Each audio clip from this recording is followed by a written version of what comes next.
I sat in my Manhattan penthouse sipping black coffee while the television broadcast the royal wedding of the century.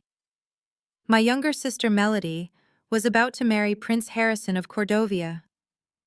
I was watching it on a screen because just 48 hours earlier, she had looked me in the eye and told me my very existence was a stain on her new aristocratic aesthetic.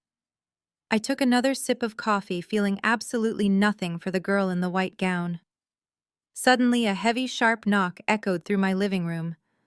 I set my mug down and walked to the entryway, expecting a package delivery. Instead, when I opened the door, I found two men standing in my hallway wearing the ceremonial uniform of the Cordovian Royal Guard. The taller one stepped forward and bowed his head slightly. Miss Williams, his voice was thick with a European accent. His Majesty King Edward requests your presence in Cordovia immediately. A private jet is waiting on the tarmac. I am Audrey, 33 years old and a senior forensic accountant at one of the top financial auditing firms in New York. Before I tell you exactly how my sister's royal fairy tale turned into an international financial scandal, let me know where you are watching from in the comments below. Hit like and subscribe if you have ever had to teach a toxic family member that financial independence is the ultimate crown. It all started 48 hours before that knock on my door. I had just arrived in Cordovia, a small but incredibly wealthy European principality known for its pristine banking sector and old money prestige. The flight from New York had been exhausting, but I pushed through the fatigue.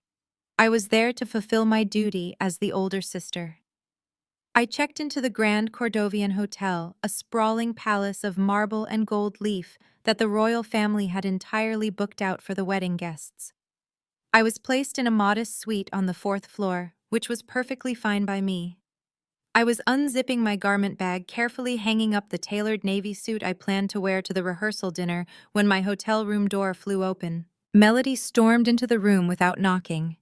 At 28, she was the undisputed golden child of our family. She had spent her entire adult life chasing wealthy men and curating a fake socialite persona on social media. Now she was dressed in a silk robe that cost more than my first car, her hair perfectly highlighted, and her fingers heavy with diamonds she had not paid for. She marched straight up to me and threw a crisp white envelope directly at my chest. It hit my collarbone and fluttered to the carpet. "Pick it up!" she demanded, her voice dripping with venom. I looked at the envelope, then calmly bent down and picked it up.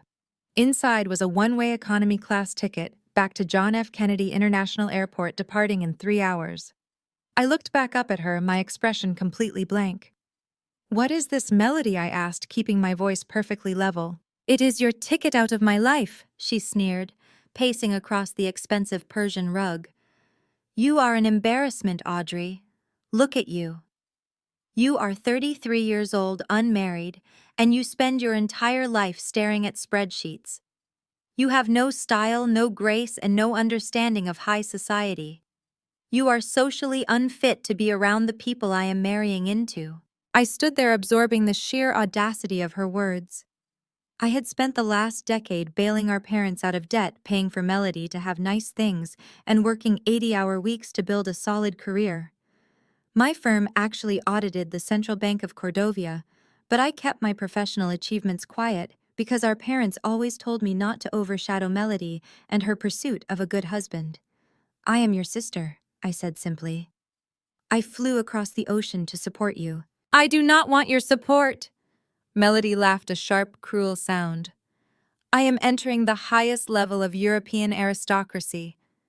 The king and queen value pedigree and elegance. I cannot have them seeing my spinster sister looking like a middle-class corporate drone in the background of my wedding photos. You do not fit the royal aesthetic. You are boring and plain. I want you on that flight back to America before the rehearsal dinner begins. Do not show your face at my wedding." Before I could even process the absolute finality of her rejection, her eyes darted to my neck. I was wearing a delicate vintage diamond pendant on a thin gold chain. It was the only heirloom our grandmother had left behind, and she had specifically given it to me before she passed away, because she knew Melody would pawn it for shopping money. Melody stepped uncomfortably close to me, her eyes gleaming with greed. She reached out and forcefully yanked the chain. The gold snapped with a sharp, tearing sound, scraping against the back of my neck. I gasped, stepping back as she clutched my grandmother's diamond in her manicured fist. "What are you doing?" I demanded, my voice finally rising. "Give that back to me." Melody slipped the diamond into her pocket with a self-satisfied smirk. "Do not be ridiculous, Audrey. A piece like this belongs on a future princess, not a spinster accountant who sits in a cubicle all day. Consider it your wedding gift to me. Besides, you will not be needing it on your miserable flight back to New York. Have a safe trip home, loser." She turned on her heel and strutted out of the hotel room, letting the heavy oak door slam shut behind her. The silence that followed was deafening. Any other sister might have collapsed onto the bed in a puddle of tears. Any other person might have screamed or chased her down the hallway to fight over the stolen necklace. I did neither. I walked over to the bathroom mirror and looked at the angry red mark forming on the back of my neck where the chain had snapped. I touched it gently, feeling a profound shift happening deep within my chest. I had spent my entire adult life dimming my own light so my sister could shine. I had funded the illusion of our family wealth with my hard-earned salary. I had swallowed every insult, every backhanded compliment, and every blatant display of favoritism from our parents, because I believed that family was supposed to stick together. But as I stared at my reflection, the illusion completely shattered. They were not my family. They were parasites who had fed off my stability to build a house of cards. Melody thought she had just won. She thought she had successfully discarded me like trash while stealing the only piece of family history I cherished. She thought she was untouchable because she was marrying a prince. She had absolutely no idea that she had just declared war on a forensic accountant. I did not cry. I did not panic. I simply turned away from the mirror, grabbed the room key, and headed downstairs to the hotel lobby. I was going to find my parents, Brenda and Gregory. I needed to see if they would finally stand up for me, or if they would prove to be exactly the monsters I was beginning to suspect they were. I stepped out of the elevator into the cavernous lobby of the Grand Cordovian Hotel. Crystal chandeliers cast a warm golden glow over the polished marble floors. Wealthy guests mingled in designer clothes holding crystal flutes of champagne. The air smelled of fresh lilies. I spotted my parents immediately. Brenda and Gregory were holding court near a grand piano. My mother wore an emerald green gown. My father stood beside her holding a Scotch glass projecting the image of a wealthy patriarch. I walked straight toward them. My heart pounded a steady rhythm against my ribs, but my face remained a completely impassive mask. I needed to know exactly where they stood. I needed to know if the parents who constantly demanded my financial help over the past decade would finally draw a line when it came to Melody blatantly stealing from me. "Mom, Dad, I need to speak with you," I said, cutting through their conversation with a duke. They turned to me, and the pleasant smiles vanished from their faces instantly. "Audrey," my mother hissed, grabbing my arm and pulling me behind a pillar away from their high society audience. "What on earth are you doing down here looking like that? You are supposed to be staying out of sight until the official family portraits." "Melody just broke into my room," I said, keeping my voice low but incredibly firm.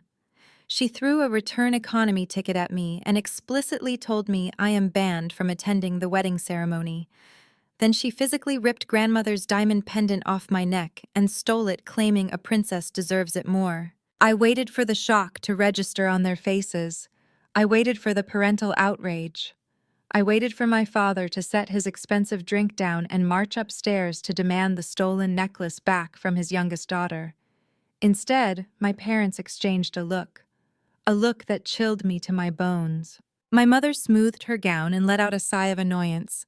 "Oh, Audrey," she said, "must you always be so dramatic? It is just a necklace. Melody is under stress right now. She is about to become royalty tomorrow. You need to be more understanding." I stared at her, trying to process the absurdity of her response. "Understanding," I repeated. "She assaulted me and stole our family heirloom. She kicked me out of her wedding." Gregory took a sip of his scotch and glared at me. "Your sister is entering the highest echelon," he said. "She has an image to maintain.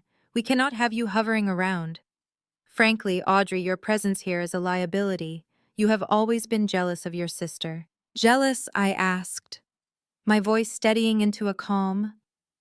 I paid off your business loans, Dad. I funded the renovation on your house, Mom.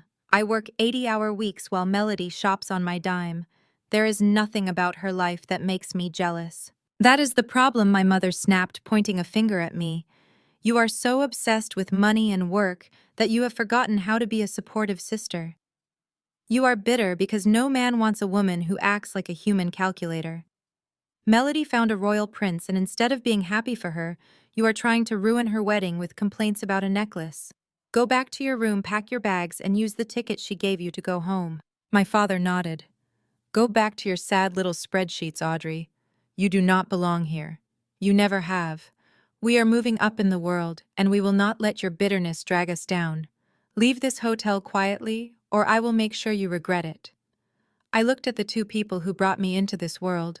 They were strangers to me now. No, they were worse than strangers. They were parasites who had found a bigger host to feed on. I am not leaving without my property, I stated. I will go to the local authorities and report the theft if I have to. My father's face flushed red with fury. The facade of the wealthy aristocrat vanished, replaced by the ruthless grifter I saw. You will do no such thing, he snarled. He turned and signaled to a pair of hotel security guards standing near the entrance. They rushed over, recognizing my father as the father of the bride. Is there a problem, sir? One of the guards asked. Yes, my father lied without missing a beat. This woman is harassing my family. She is not on our guest list, and she is causing a disturbance in the lobby. Please escort her off the property. I looked at my mother, expecting maternal instinct to kick in. She turned her back to me and took a sip of her champagne. Mom, you need to come with us, the security guard said, placing a heavy hand on my shoulder. I brushed his hand off, straightening my jacket. Do not touch me, I said. I will go upstairs and get my own luggage. They escorted me up to the 4th floor, treating me like a criminal while I packed my bags. Within 15 minutes, I was marching through the lobby, pulling my suitcase, while flanked by 2 security guards. My parents did not look my way as I was guided out the front doors. The doors clicked shut behind me. I stood alone on the cobblestone streets of Cordovia. The evening air was unfamiliar. Luxury cars drove past, carrying wealthy guests to galas. I gripped the handle of my suitcase, isolated by my own blood in a foreign country. I had no hotel, no family, and no plan. But as I stood under the glow of the streetlights, the initial shock faded. A cold, calculating energy took its place inside my chest. They abandoned me entirely, but forgot one very crucial detail. I am a forensic accountant. I pulled my thick wool coat tighter around my shaking shoulders to block out the freezing evening chill. The grand entrance of the luxury hotel loomed behind me, but I did not dare to look back. I pulled out my phone to execute a basic survival plan. Find a new hotel room, book a flight out of Cordovia, and figure out my next move.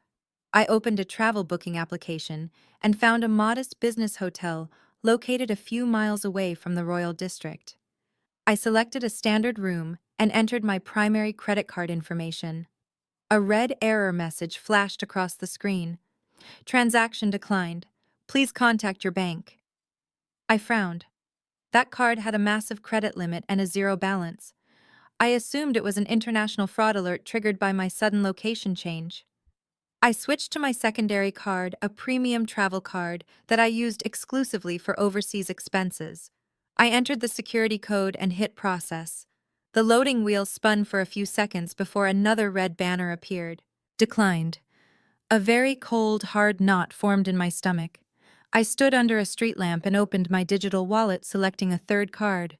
Denied. A fourth card. Denied. The cool logic that usually governed my mind began to slip, giving way to a creeping sense of dread. I opened my banking application, expecting to see a simple security hold that I could clear with a quick verification code. Instead, the screen loaded to display a series of numbers that made my breath catch in my throat. My available credit across all accounts was 0. Every single line of credit I had meticulously built over the past decade was completely maxed out.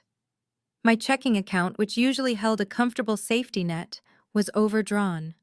I urgently refreshed the banking application thinking it had to be a temporary glitch, a massive server error, or a visual bug.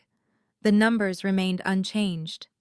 My financial identity, the armor I had spent my entire adult life constructing, had been completely obliterated. Before I could dial the international customer service number for my bank, my phone vibrated in my palm. The caller identification displayed a secure encrypted connection. It was Jada. Jada was my sister-in-law married to my older brother Derek. She was a brilliant corporate lawyer, a fierce advocate, and a woman who suffered absolutely no fools. As an African-American woman who had fought her way to the top of a ruthless New York law firm, Jada possessed a razor-sharp intellect that I deeply respected. She was the only person in our family who saw my parents and Melody for exactly what they were. We had formed a quiet but unbreakable alliance over the years. I answered the call immediately. Jada. I said, my voice tight with tension. My cards are entirely frozen. Something is terribly wrong with my bank accounts. Audrey. Listen to me very carefully, Jada said. Her voice lacked its usual warm greeting. She sounded all business, rapid and precise. Are you somewhere safe? I looked around the cobblestone street. I am standing outside the hotel. My parents just had security throw me out. Melody kicked me out of the wedding and stole grandmother's diamond. I can deal with that later, but right now I have zero access to my funds. I know, Jada replied, her tone grim. That is why I'm calling you on an encrypted line.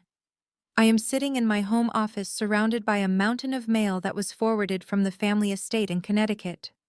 Derek is asleep, but I started opening these letters because the return addresses looked suspicious. Audrey, your credit score has completely tanked.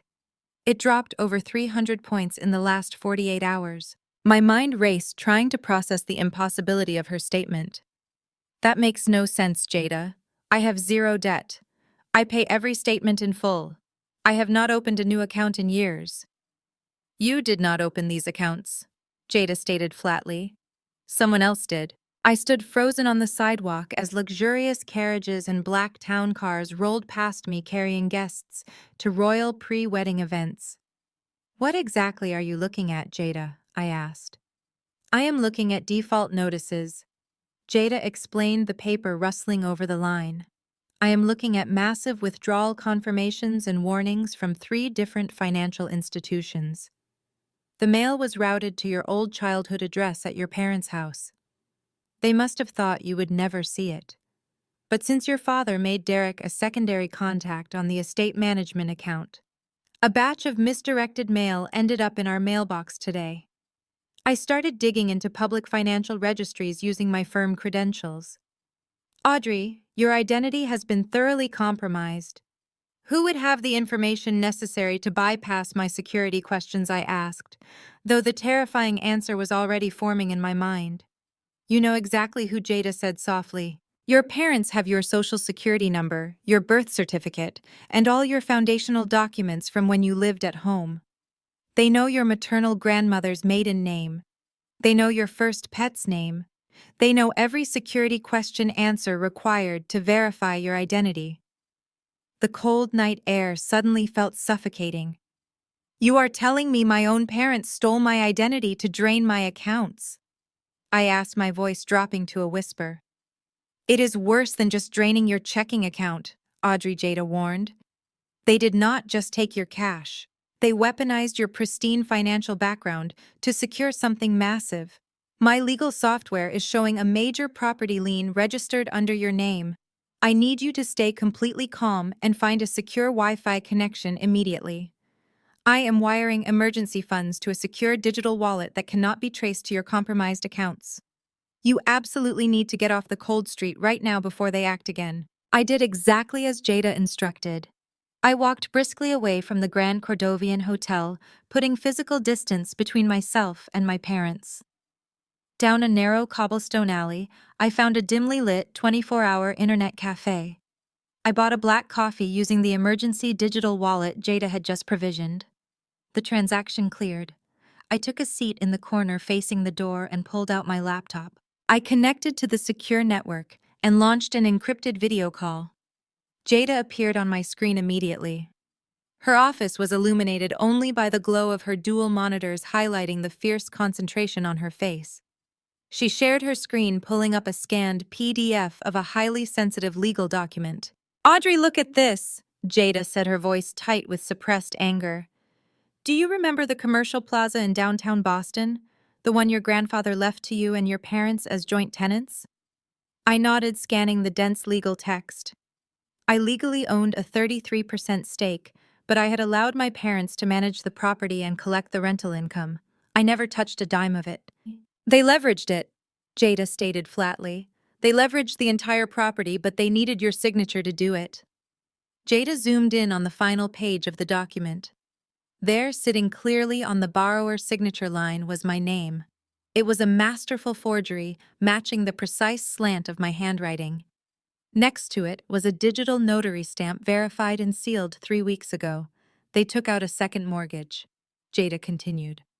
"Audrey, they took out $2 million against the Boston property." The number hit me like a physical blow. $2 million. I leaned closer to the screen, tracing the numbers with my eyes, hoping I had misread the zeros. I had not. It was a massive fraudulent debt anchored entirely to my name. How did the bank approve this? I demanded, my forensic accounting instincts kicking in over the shock. A loan of that magnitude requires extensive income verification and deep credit checks. My parents defaulted on their business loans 5 years ago. "That is exactly why they needed you," Jada explained, pulling up the underwriting summary. "The bank did not approve the loan based on your parents' financial standing. They approved it based on yours. You have a completely immaculate credit history, Audrey. You have zero debt, a massive savings account, and a high six-figure salary at a top-tier Manhattan auditing firm. You are the perfect phantom borrower." I stared at the screen, sickened by the precision of their betrayal. My parents had weaponized my responsibility against me. I spent my 20s living frugally, paying off student loans, and building an impenetrable financial foundation so I would never end up in debt like them. They watched me build that armor, and then they stole it to fund their delusions of grandeur. "They intercepted your tax documents," Jada said, her voice dropping to a sympathetic register. "They used your social security number and provided fraudulent employment verification letters. Because your financial profile was essentially bulletproof, the bank rushed the approval process. The $2 million cleared and was disbursed exactly 14 days ago. 14 days ago. I calculated the timeline in my head. That was precisely when Melody started posting pictures of her lavish pre-wedding shopping sprees in Paris and Milan. It was when my parents suddenly upgraded their commercial flights to private jets. "Where did the money go?" I asked, my voice growing dangerously quiet. Jada switched tabs on her monitor, bringing up a wire transfer receipt. "They did not keep it in an American account. As soon as the bank disbursed the $2 million, your father initiated an international wire transfer. He moved the entire sum to a holding account in Cordovia." The sheer scale of their malice washed over me. This was not a simple case of toxic favoritism. This was a calculated, coordinated financial assassination. "They knew what would happen," I whispered, staring at the screen. "They knew that a $2 million mortgage attached to my name would eventually trigger alerts. They knew that once the first massive monthly payment was missed, the bank would come after me. My assets would be seized. My credit would be ruined. My career at the auditing firm, where financial integrity is a strict condition of employment, would be terminated immediately." "They sacrificed you," Jada said softly, her dark eyes blazing with righteous fury. "They literally sold your entire future to buy Melody a royal wedding. They threw you out of the hotel because they needed you out of the way before the first default notice hit your accounts." I closed my eyes. The pieces clicked together with horrifying clarity. My parents did not just want me away from the royal family because I was an embarrassment to their new aristocratic aesthetic. They needed me isolated, broke, and stranded in a foreign country so I could not fight back when the financial bomb detonated. They thought I would be a helpless victim crushed under the weight of a $2 million debt I could never repay. They thought they had destroyed me. I opened my eyes and looked at Jada. The panic that had gripped me outside the hotel was completely gone. In its place was a crystalline, absolute focus. As a forensic accountant, I spent my days hunting down corporate embezzlers, tracing hidden offshore accounts, and dismantling complex financial crimes. My parents had just committed a massive federal offense and left a digital paper trail leading right back to themselves. Jada, I said, my voice steady and cold, I need you to act as my proxy on United States soil. I need you to start compiling every single document related to this mortgage. I want the IP addresses used to submit the digital signatures. I want the routing numbers for the offshore transfer. I want everything. Jada smiled, a fierce, predatory expression. I am already on it, Audrey. Derek does not know anything yet, and I plan to keep it that way. What are you going to do from Cordovia? I took a slow, deliberate sip of my black coffee. I am going to do my job, I replied. They used my name to move $2 million of fraudulent money into a European principality. I am going to find out exactly where that money is sitting, and then I am going to burn their fairy tale to the ground. I kept my eyes fixed on the screen as Jada brought up new documents. We needed to understand the motive. $2 million was an enormous sum, but in international high society, it was merely a drop in the ocean. Why risk federal prison for this? Jada typed rapidly. I have been pulling public records regarding the Cordovian royal family, she explained. King Edward is famously obsessed with financial transparency. Cordovia is a banking hub maintaining power by projecting absolute economic stability. When Prince Harrison announced his engagement to an American, the press dug into your parents' background. I nodded, rubbing my temples. My parents filed for bankruptcy 5 years ago.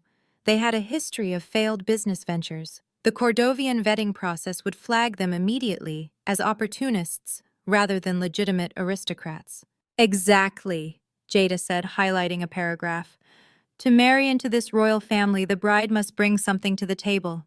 Today they call it an independent bridal trust.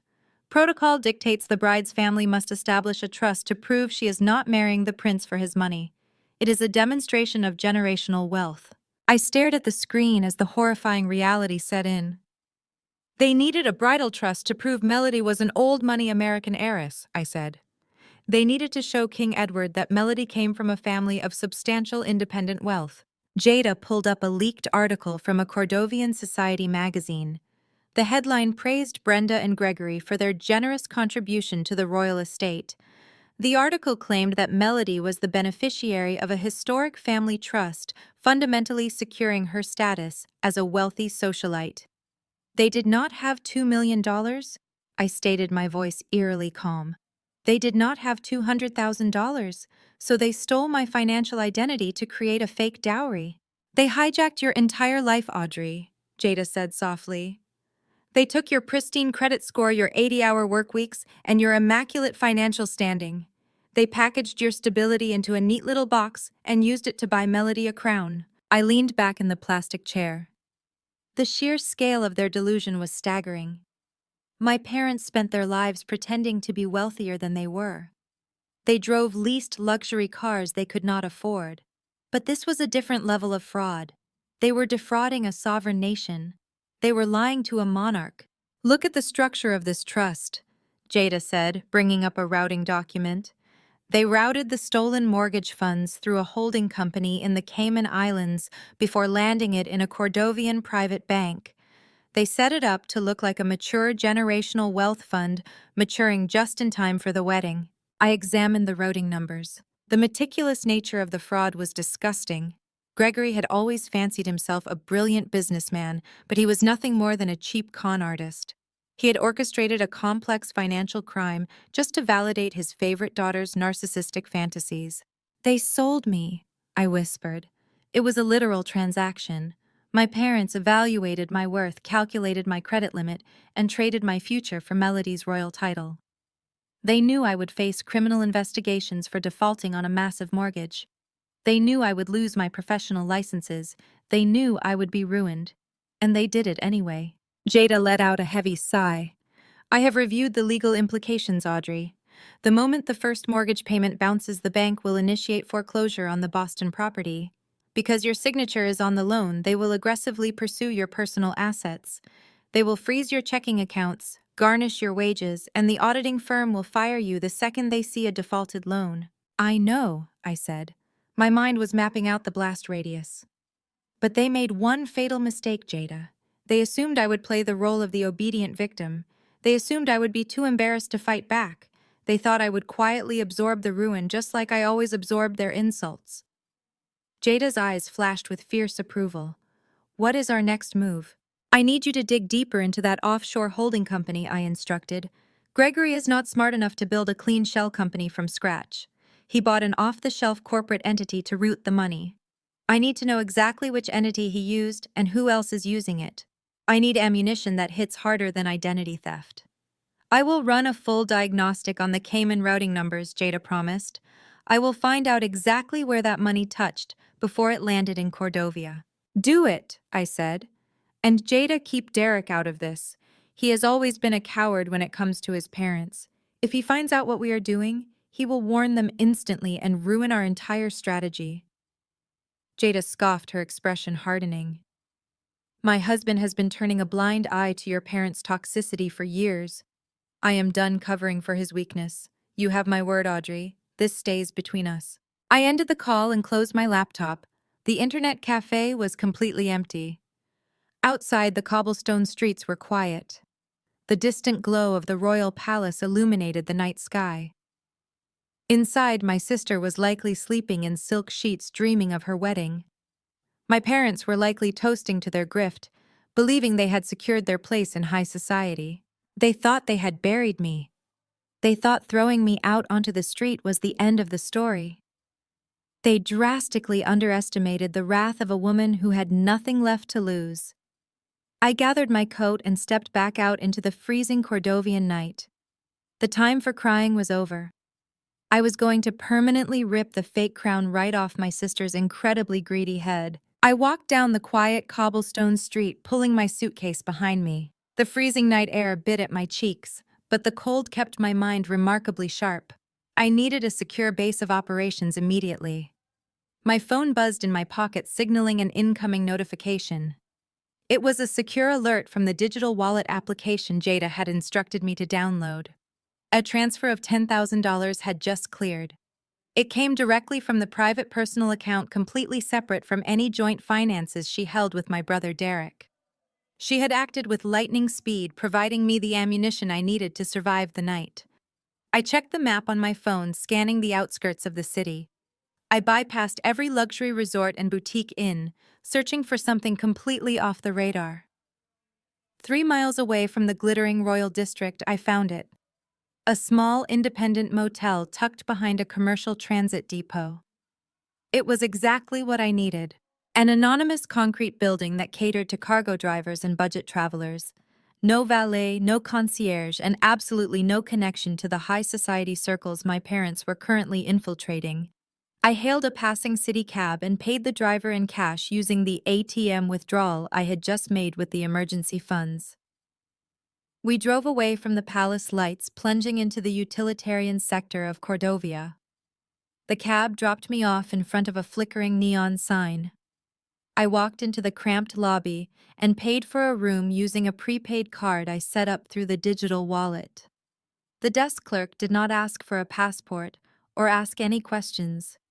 He simply handed me a heavy metal key and pointed me toward the stairs.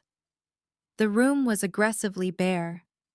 A narrow bed, a laminate desk, and a small bathroom with flickering fluorescent lights. It was a staggering downgrade from the lavish suite my parents had just ordered security to throw me out of. But as I locked the deadbolt and threw the security chain across the door, I felt an immense wave of relief. This room was a fortress. It was a blind spot in their peripheral vision. They thought I was wandering the streets crying over my ruined credit. They had no idea I was digging the trenches for a financial war. I dropped my suitcase onto the faded carpet and immediately walked over to the small coffee machine resting on the laminate desk. I tore open a packet of cheap, dark roast grounds, poured water into the reservoir, and hit the power button. The machine sputtered to life, filling the small room with the bitter, harsh smell of cheap caffeine. I took off my heavy wool coat, draped it over the edge of the bed, and rolled my shoulders to release the tension.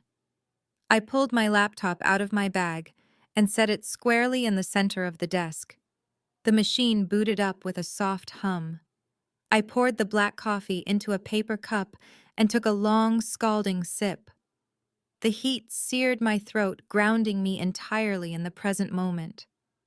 I sat in the stiff wooden chair and cracked my knuckles. The time for being the obedient, betrayed sister was officially over. I was a senior forensic accountant. I tracked millions of dollars in corporate fraud for a living. I unraveled complex embezzlement schemes crafted by brilliant criminal minds. Gregory and Brenda were amateur grifters playing a very dangerous game with sovereign wealth. I engaged my virtual private network, masking my location and heavily encrypting my connection. I launched the proprietary forensic auditing software my firm used for high-level investigations. The screen transitioned to a stark black interface filled with cascading lines of code and data query prompts. I felt a familiar thrill wash over me. The raw emotional pain of my parents' betrayal began to recede, packing itself away into a tight, compartmentalized box. In its place, a cold, predatory focus emerged. I was no longer the tragic victim of a family drama. I was the apex predator entering my natural hunting ground. I opened a secure communication channel with Jada. The chat window blinked, confirming our end-to-end encryption. I sent a single message requesting the specific routing numbers and shell company names she had extracted from the forged mortgage documents. Jada replied instantly, uploading a compressed data file containing the digital footprint of the $2 million transfer. I imported the file directly into my tracing software. The program immediately began querying global financial databases, matching the routing numbers against known banking registries.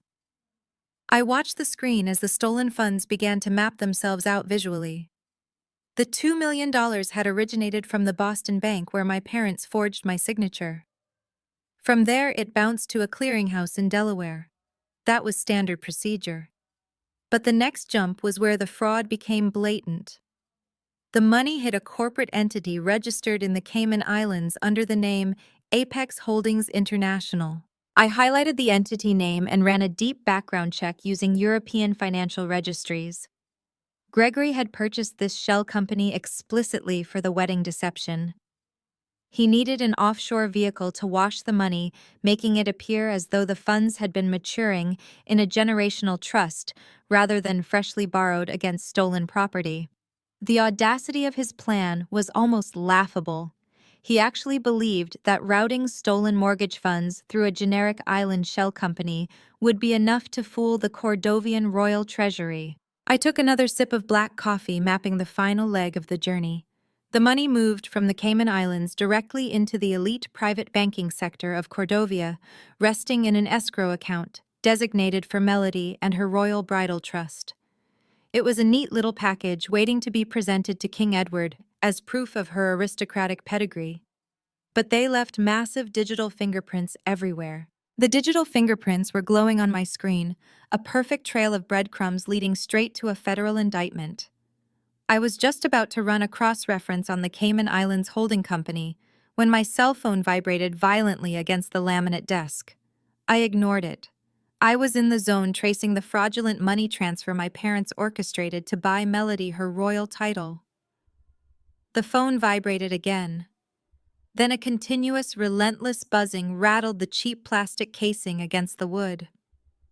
I dragged my eyes away from the financial software and picked up the device. The screen was flooded with notifications. Dozens of text messages were pouring in from numbers I had not spoken to in months. Extended family members, former college classmates, and casual acquaintances from New York were desperately trying to reach me. I unlocked the screen and opened the most recent message. It was from a cousin who usually only contacted me once a year. His message contained a link to a notorious celebrity gossip website in the United States, followed by a text asking if I was okay and if I needed him to wire me money for a rehabilitation center. I frowned, my brow furrowing in deep confusion. Rehabilitation center. I tapped the link. The browser loaded the web page, revealing a massive glaring headline splashed across the top of the gossip column, which newly minted American royal had to forcibly banish her older sister from the kingdom on the eve of her fairy tale wedding. I felt my pulse steady into a slow, cold rhythm as I read the article. The blind item was ruthlessly detailed. It claimed that the bride's older sister, a previously successful but deeply troubled accountant, had suffered a massive psychological break. According to unnamed sources close to the family, the sister was a deranged, unstable addict who had arrived in Cordovia heavily intoxicated and caused a severe security threat at the luxury hotel. The article went on to state that the loving and heartbroken parents were forced to intervene to protect the royal family from a dangerous public scandal. They had heroically escorted the erratic sibling out of the venue, out of the country, and were currently seeking emergency psychiatric care for her back in the United States. The sheer audacity of the lie was breathtaking. I scrolled down reading the fabricated details of my supposed meltdown. They claimed I had attacked hotel staff. They claimed I was found wandering the hallways screaming obscenities out of pure jealousy because my younger sister was marrying a prince. I set the phone down on the desk. This was not a random leak. This was a highly coordinated, preemptive strike.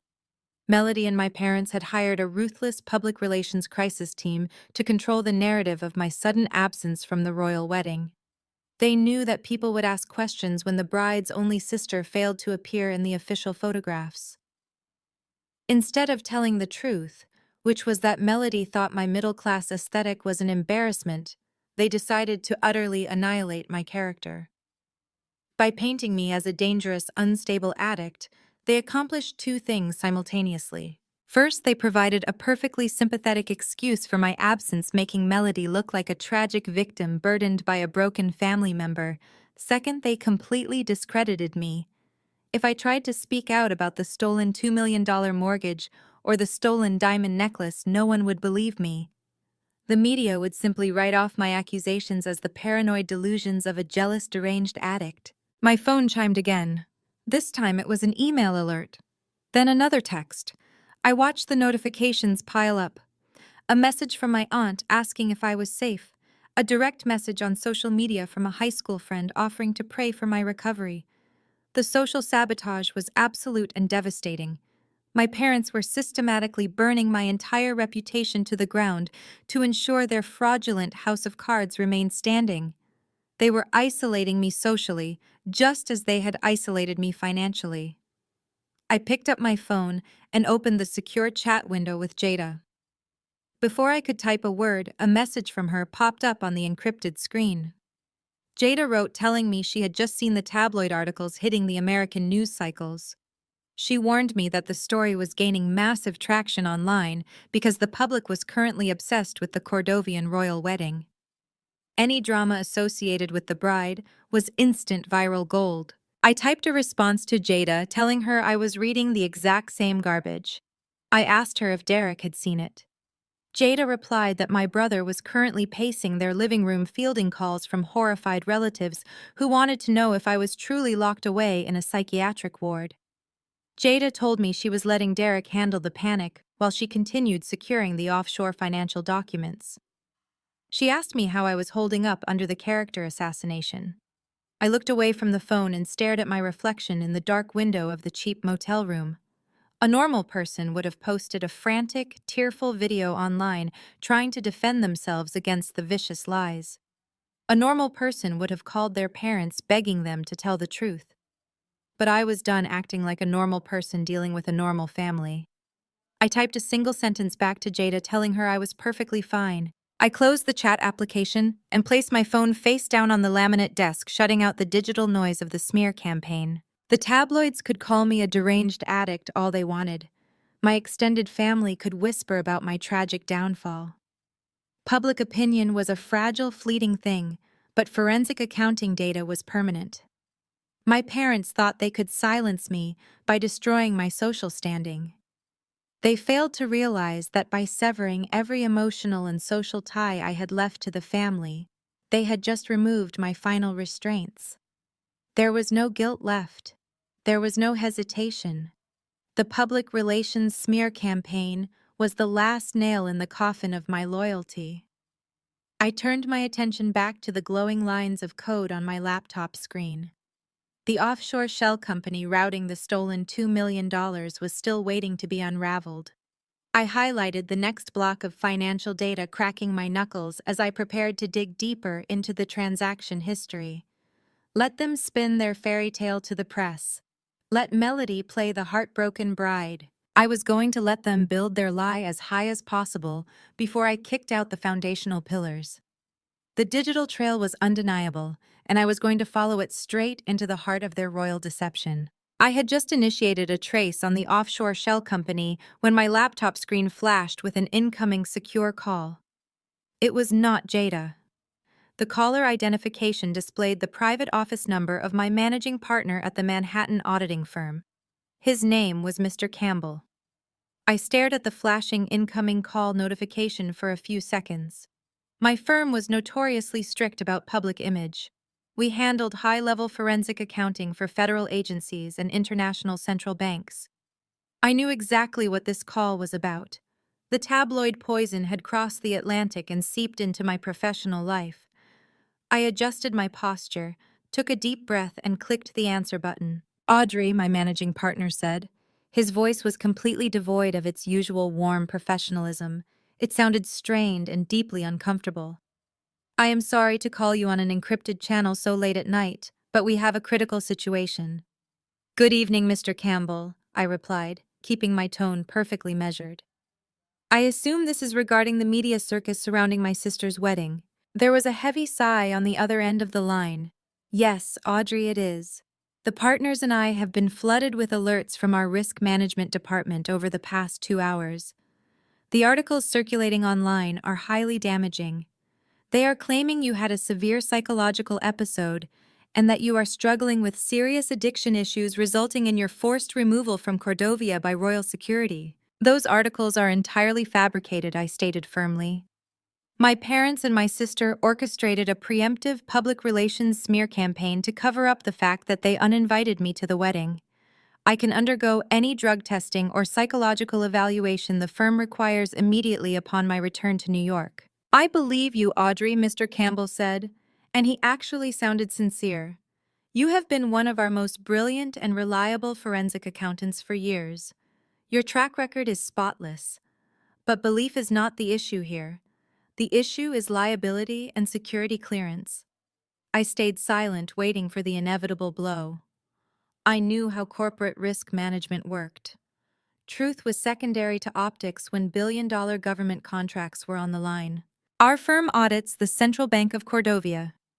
Mr. Campbell continued. We also hold sensitive contracts with the United States Department of the Treasury. The individuals handling those accounts must have bulletproof public profiles. Right now, your name is trending globally as an unstable security threat.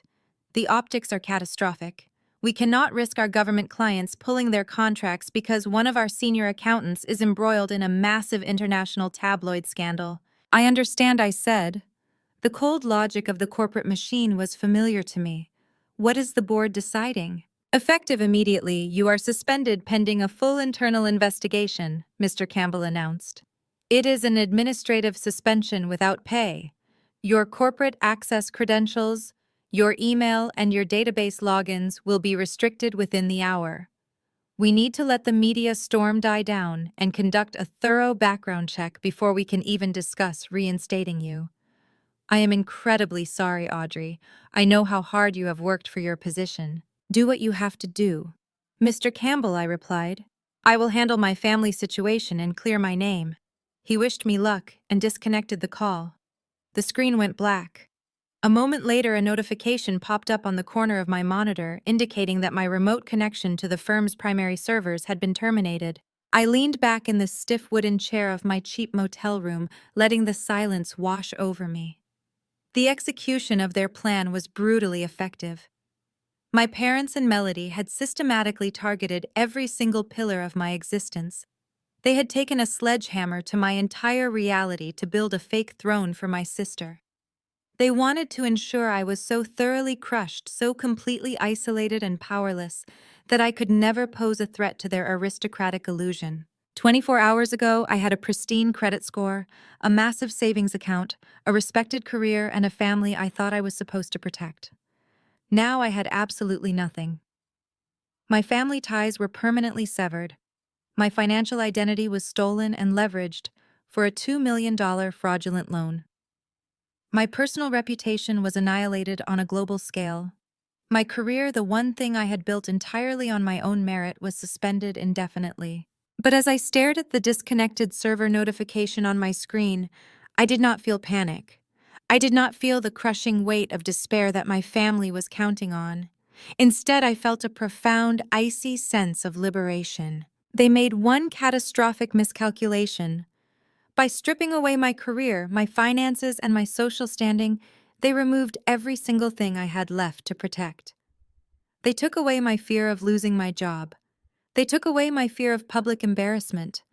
They took away the heavy burden of being the responsible older sister who always compromised to keep the peace.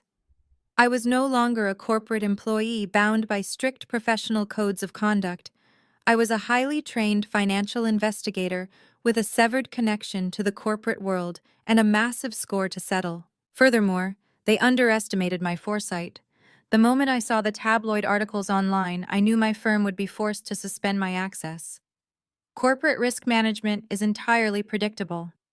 Anticipating Mr. Campbell's call, I had spent the last hour downloading the entire encrypted data packet containing the offshore routing numbers, the escrow account details, and the Central Bank of Cordovia ledgers directly onto a secure offline hard drive. When the firm severed my connection, it simply did not matter.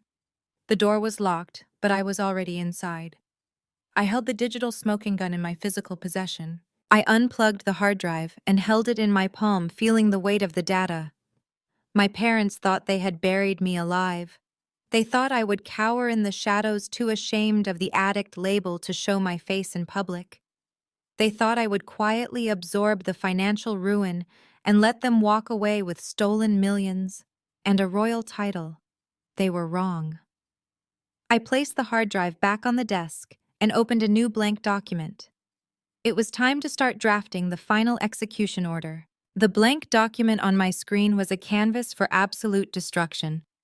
My firm had locked me out of the primary servers, but corporate IT departments always lacked imagination. When you conduct high-level forensic audits on foreign central banks, you never rely on a single point of entry. Months ago, during a routine stress test of our international auditing software, I had established a secure ghost node.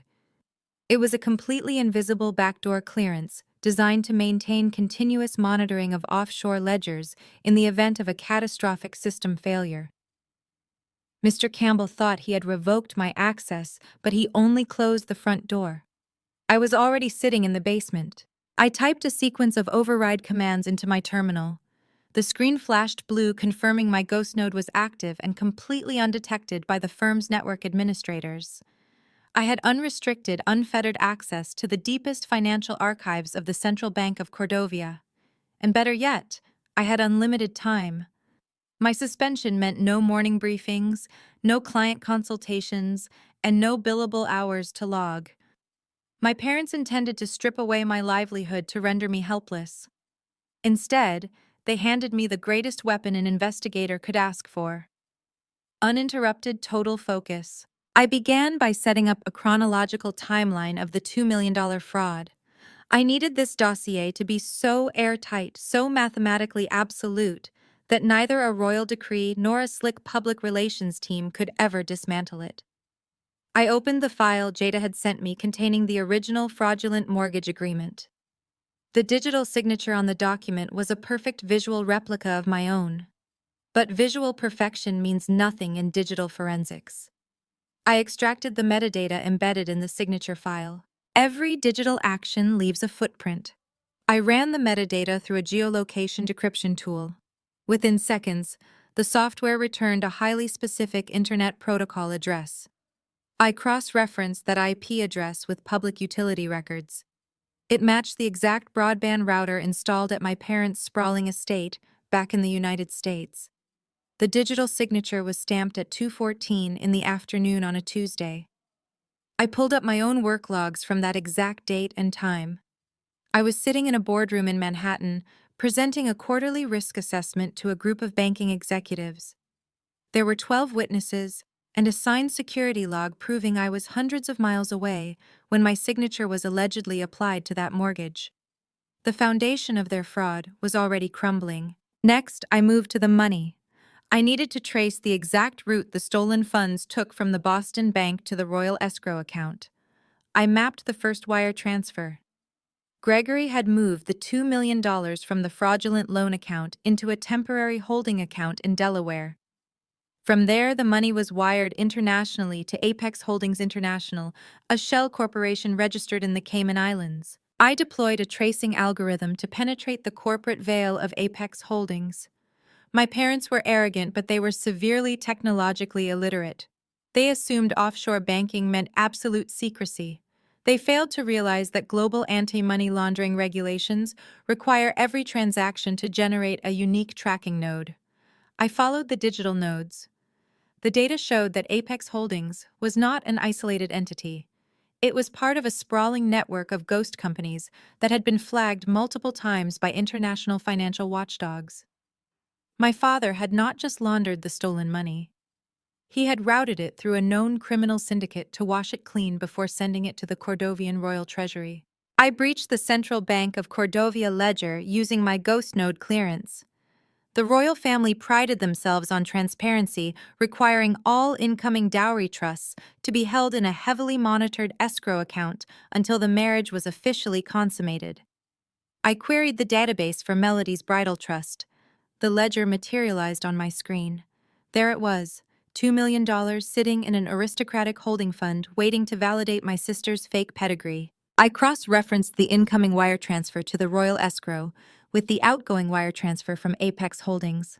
The timestamps matched perfectly. The transaction amounts down to the exact decimal point matched perfectly. The routing nodes linked together like a steel chain. I had successfully mapped the entire life cycle of the stolen money from the moment my parents forged my signature in their living room to the moment it landed in the King of Cordovia's prestigious banking system. The sheer gravity of their crime was laid bare in front of me. They had contaminated a royal treasury with illicit funds. King Edward was a monarch obsessed with economic integrity. He had spent his entire reign fortifying Cordovia as a spotless financial haven. When he discovered that his future daughter-in-law had injected stolen laundered money into his pristine banking ecosystem, his wrath would be biblical. I opened my encrypted communication channel with Jada to brief her on the progress. She was working late into the night on the American side, compiling the hard copies of the bank fraud reports. I sent her a secure summary of the routing nodes. Jada replied immediately, stating she had successfully drafted a comprehensive federal complaint outlining the identity theft and wire fraud. She had it ready to file with the federal authorities the exact second I gave the signal. We were operating with lethal synchronization. My sister-in-law understood the assignment perfectly. We were not just exposing a lie, we were orchestrating a total systemic dismantling of my parents' entire reality. I spent the next several hours compiling the evidence into a master dossier. I attached the IP logs, the signature metadata, the Delaware transfer receipts, and the Cayman Island routing nodes. I cross-referenced every single data point with international banking regulations, citing the exact anti-money laundering statutes my parents had violated. I structured the document not as a personal grievance, but as an executive-level forensic audit report. It was cold, objective, and devastatingly precise. I sat back and looked at the completed file. The sun was beginning to rise outside the window of my cheap motel room, casting a pale gray light over the laminate desk. In a few hours, Melody would be putting on her designer wedding gown. My parents would be preparing to rub shoulders with European aristocrats. They would be smiling for the cameras, believing their vicious public relations smear campaign had successfully neutralized me. They believed I was a broken, disgraced addict hiding in the shadows. They had absolutely no idea that I was currently holding a digital guillotine directly over their heads. The trap was set. The evidence was irrefutable.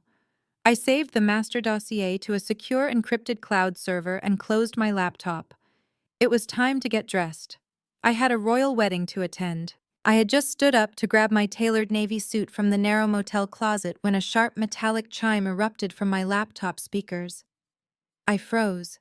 That specific audio alert was reserved for Level 1 threat matches in my forensic auditing software. I turned back to the laminate desk, where my screen was now flashing with a bright crimson warning banner. The automated deep scan I had left running in the background on Apex Holdings International had finally breached the final layer of corporate obfuscation. I sat back down in the stiff wooden chair and clicked open the alert. Gregory had always been a man who loved a bargain. He spent his entire life looking for shortcuts and cheap ways to project extreme wealth. When he needed an offshore shell company to wash my stolen $2 million, he clearly did not hire a premium international financial lawyer.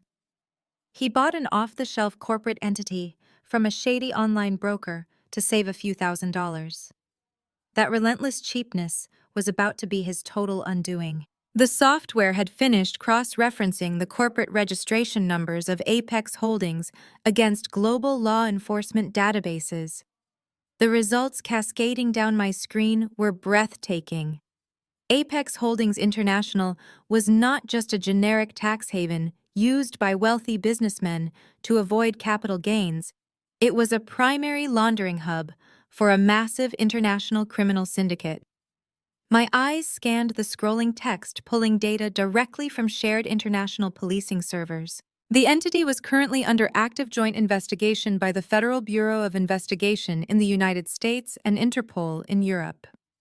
According to the decrypted case files, Apex Holdings had been flagged for washing hundreds of millions of dollars tied to narcotics trafficking and illegal arms dealing across the European continent. It was a radioactive entity.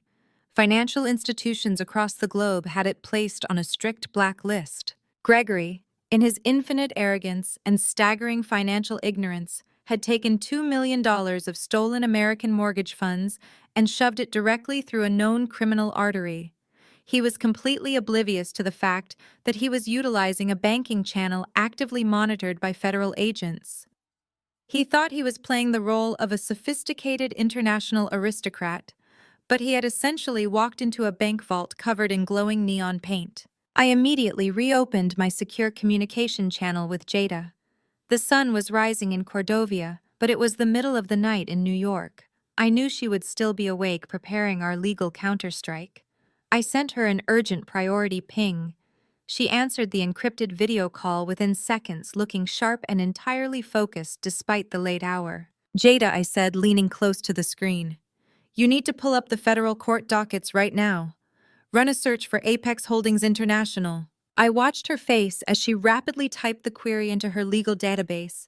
A moment later, her jaw dropped. Audrey. She breathed, leaning back in her leather office chair. This is a massive federal racketeering case.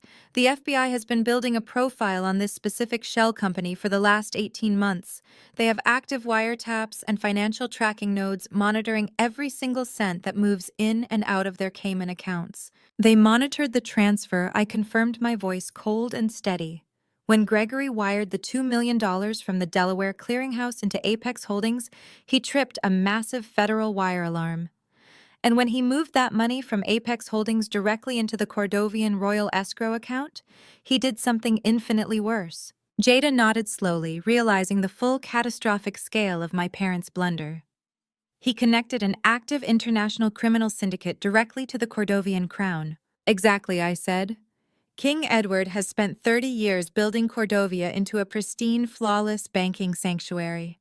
His entire sovereign wealth relies on a reputation of absolute financial integrity.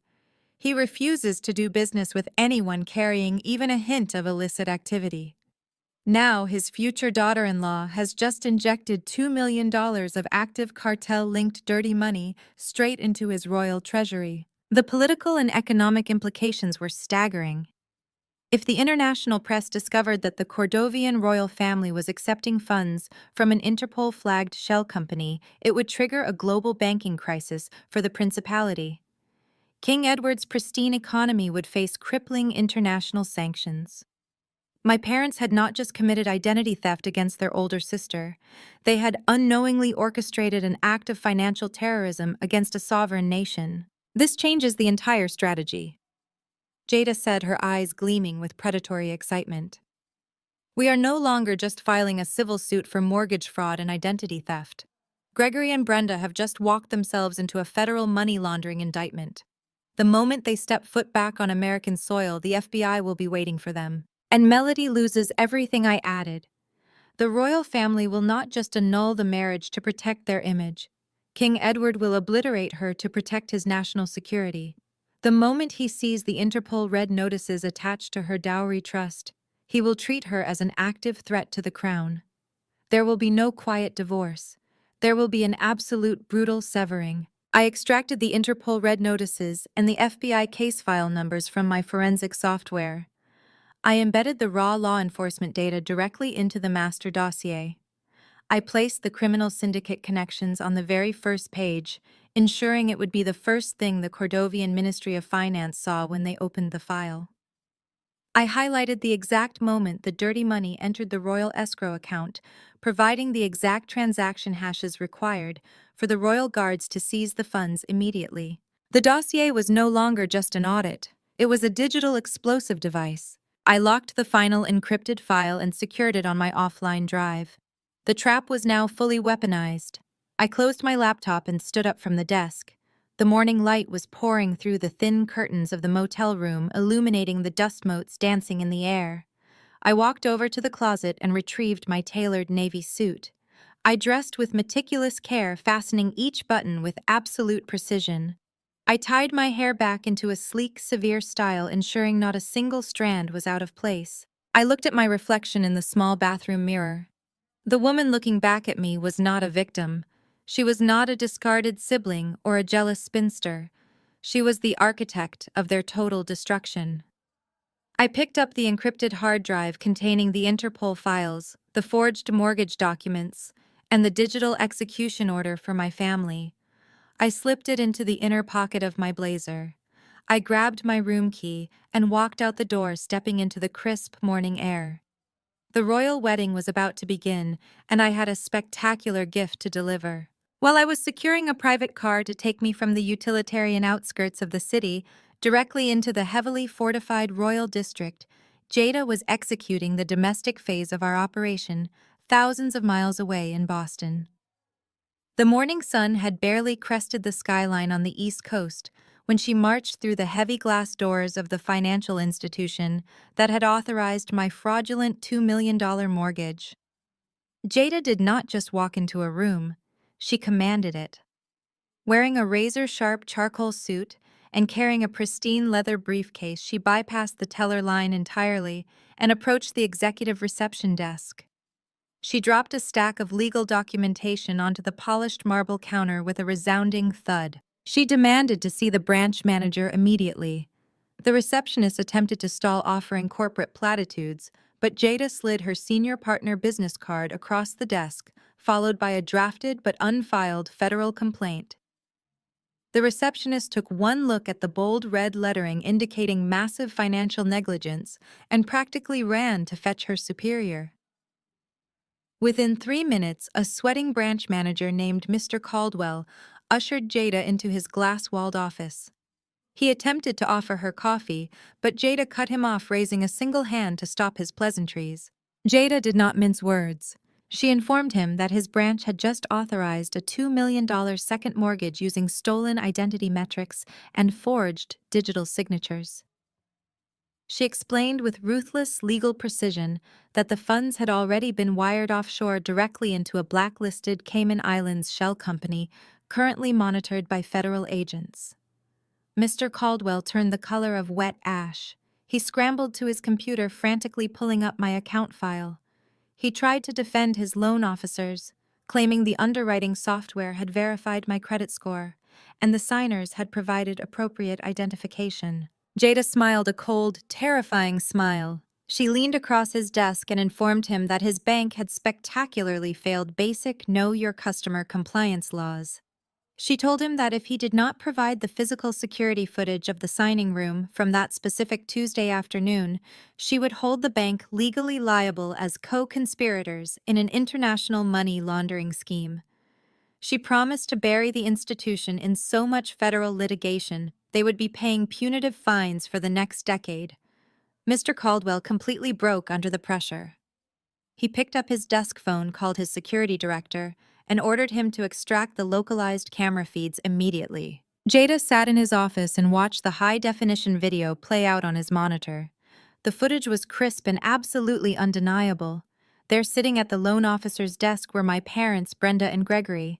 They were laughing and chatting amiably with the bank employee.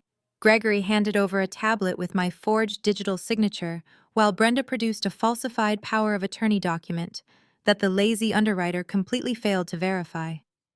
They looked relaxed and victorious. They were smiling while systematically destroying their oldest daughter's future. Jada forced the manager to export the raw video file onto an encrypted flash drive. She also demanded the unredacted IP logs from the digital signing software and the physical copies of the falsified documents they submitted. Before walking out, she looked Mr. Caldwell dead in the eye and told him to retain his legal counsel because the Federal Bureau of Investigation would be visiting his branch before the end of the week. Jada walked out of the bank with the physical proof we needed to destroy any possible defense my parents might attempt to mount. She drove straight back to her home office and initiated another secure connection with me. I was sitting in the back of my hired car, watching the opulent architecture of the Cordovian Royal District come into view. My laptop was open on my knees, operating on a cellular hotspot. Jada uploaded the raw security footage and the forged power of attorney documents into our shared secure server. I watched the video of my parents smiling as they ruined my financial future. There was no anger left in me, only a cold, clinical satisfaction. They had handed me the exact rope I needed to hang them. Together we began compiling the final master dossier. This was no longer just a collection of suspicious banking anomalies. It was a weaponized, highly classified intelligence file structured exactly like the executive risk assessments I delivered to government agencies. We organized it into 3 devastating sections. Section 1 contained the undeniable proof of domestic identity theft, featuring the bank security footage, the forged signatures, the falsified power of attorney, and the geolocated IP addresses matching their home router. Section 2 detailed the wire fraud tracking the massive $2 million transfer from Boston to Delaware and straight into the Cayman Islands. I included the exact timestamp data, proving they moved the funds immediately after securing the fraudulent loan, indicating premeditated theft. Section 3 was the kill shot. We merged the Interpol red notices and the active FBI tracking data regarding Apex Holdings International, connecting my parents directly to the known criminal syndicate.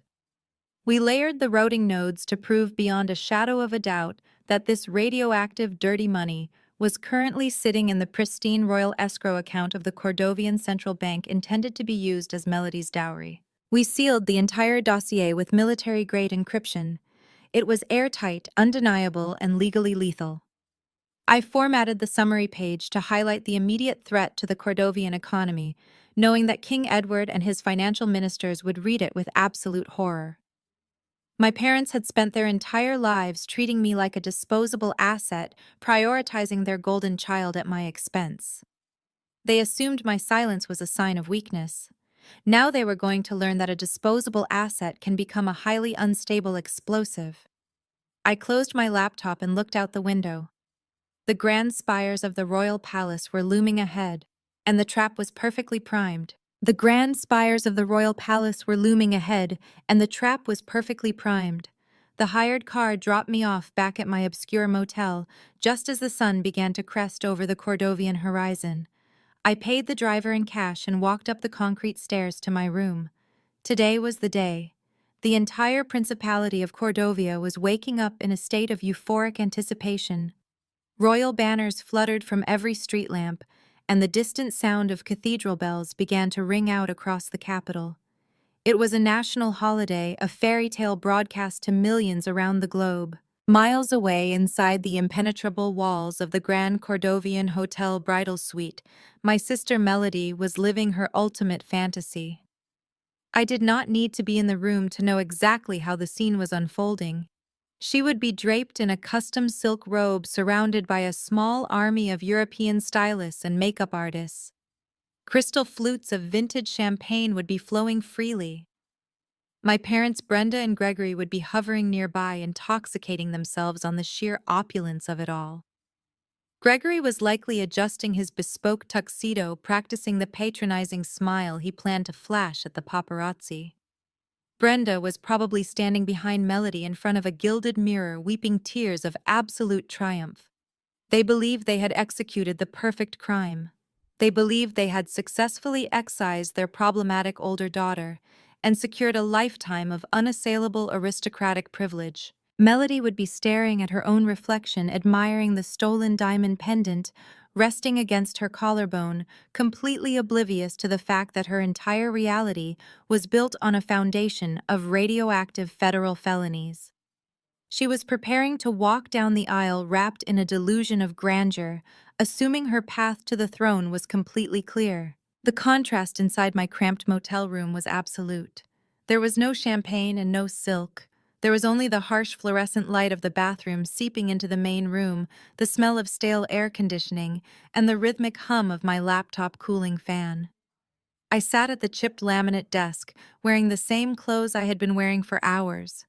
I took a sip of my lukewarm black coffee, letting the bitter taste sharpen my focus. I did not feel jealous of my sister's pampering. I did not feel a single pang of regret for missing the lavish breakfast spreads or the royal procession. I felt the pure, unadulterated adrenaline of an investigator about to close the biggest case of her life. I opened my encrypted communication terminal. Jada had just sent the final verification code from Boston, confirming that her legal filings were locked and loaded in the federal court system. The domestic side of the trap was armed and waiting.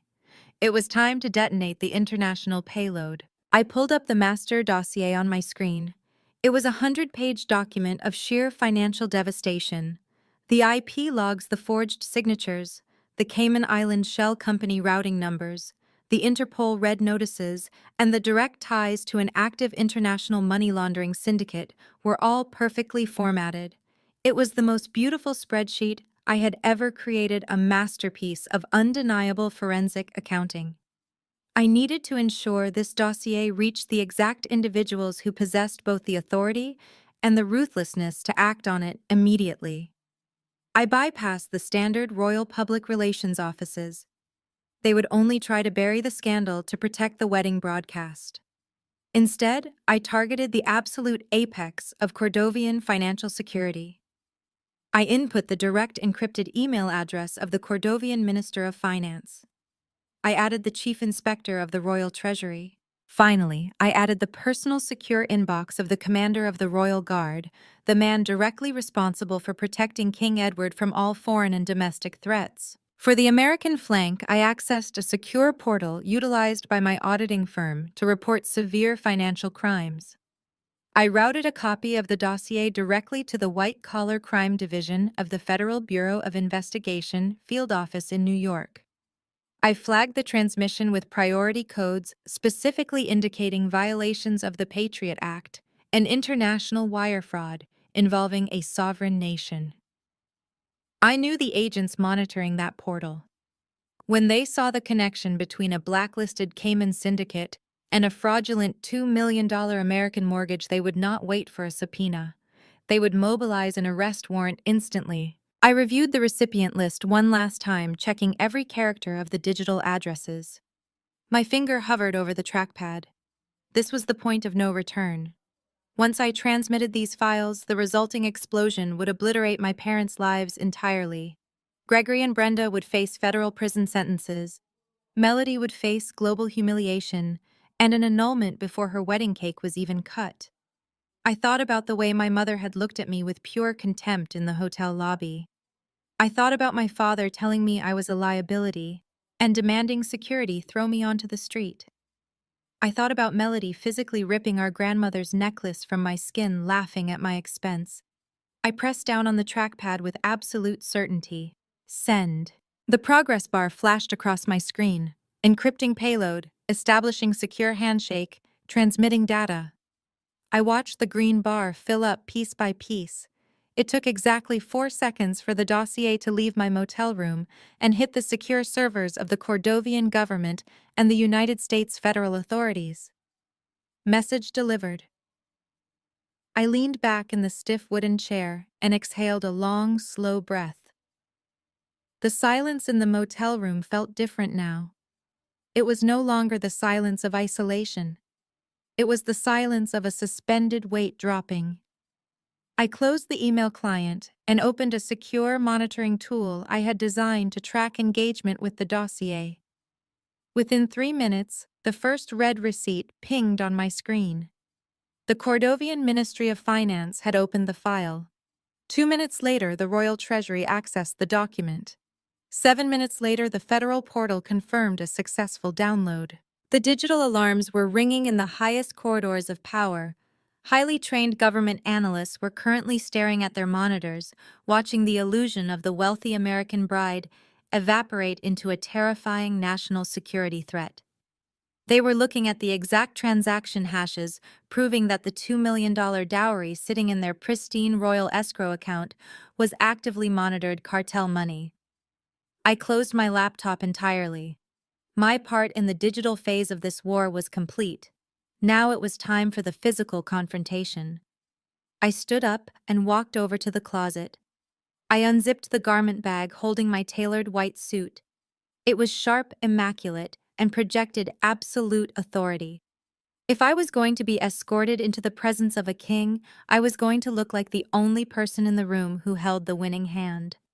I began to dress, moving with deliberate precision, while the entire world prepared to collapse on my sister's fairy tale. I pulled the crisp, white blazer over my shoulders and adjusted the lapels in the cracked mirror of the motel bathroom. The fabric was immaculate, a stark contrast to the peeling wallpaper and water-stained tiles surrounding me. I checked my watch.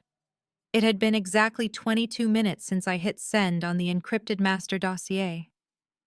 Back at the desk, my laptop screen was still open, displaying a live diagnostic feed of the secure server where I had hosted the evidence files. I watched the access logs light up like a fireworks display. Deep inside the fortified walls of the Cordovian Ministry of Finance, the morning had undoubtedly started with champagne and celebratory briefings. That festive atmosphere died the exact second the chief inspector of the Royal Treasury opened my priority transmission. I could picture the scene with perfect clarity. A high-ranking financial minister, likely annoyed by an urgent alert on the morning of a national holiday, clicking open the attachment.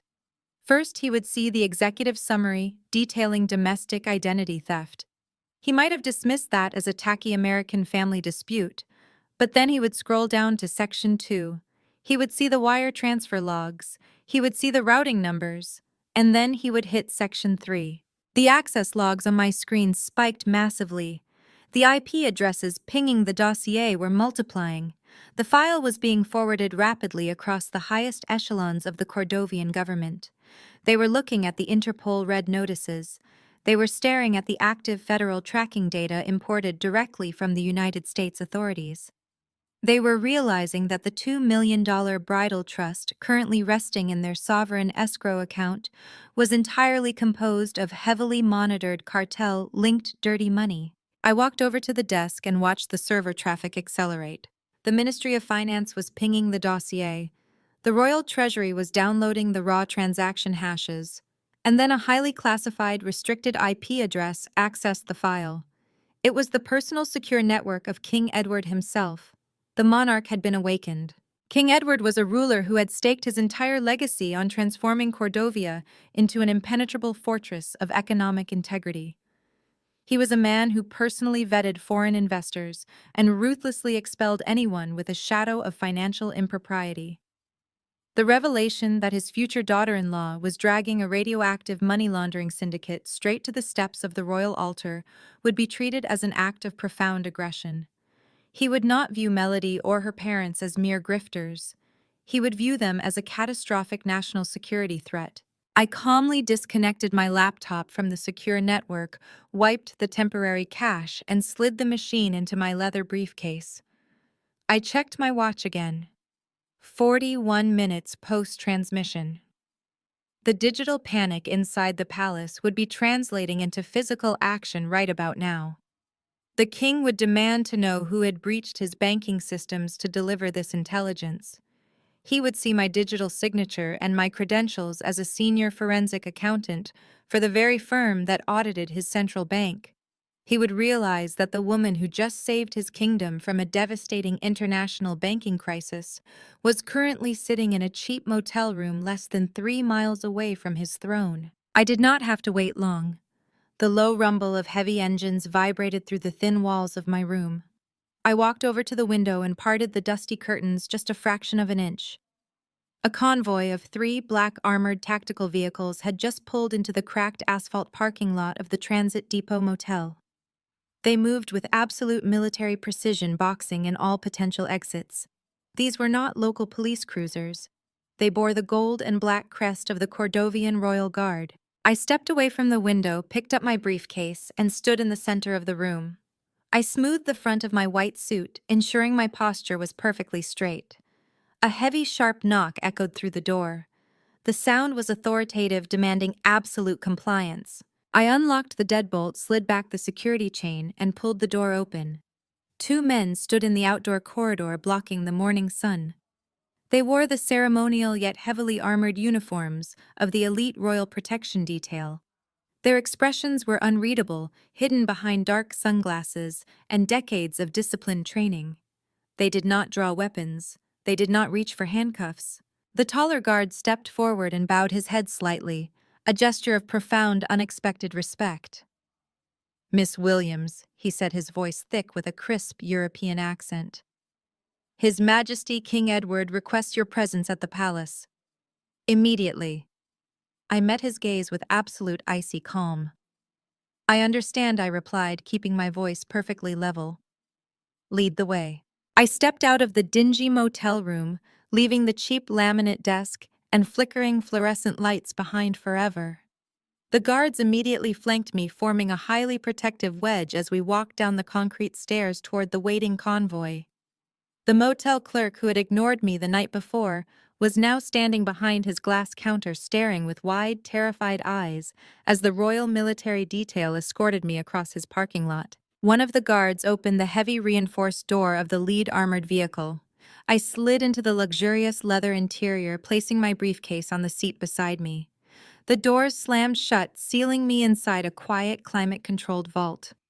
The convoy immediately accelerated, pulling out of the transit depot and turning toward the heart of the city. Through the tinted bulletproof glass, I watched the streets of Cordovia blur past. The city was alive with frenetic, joyous energy.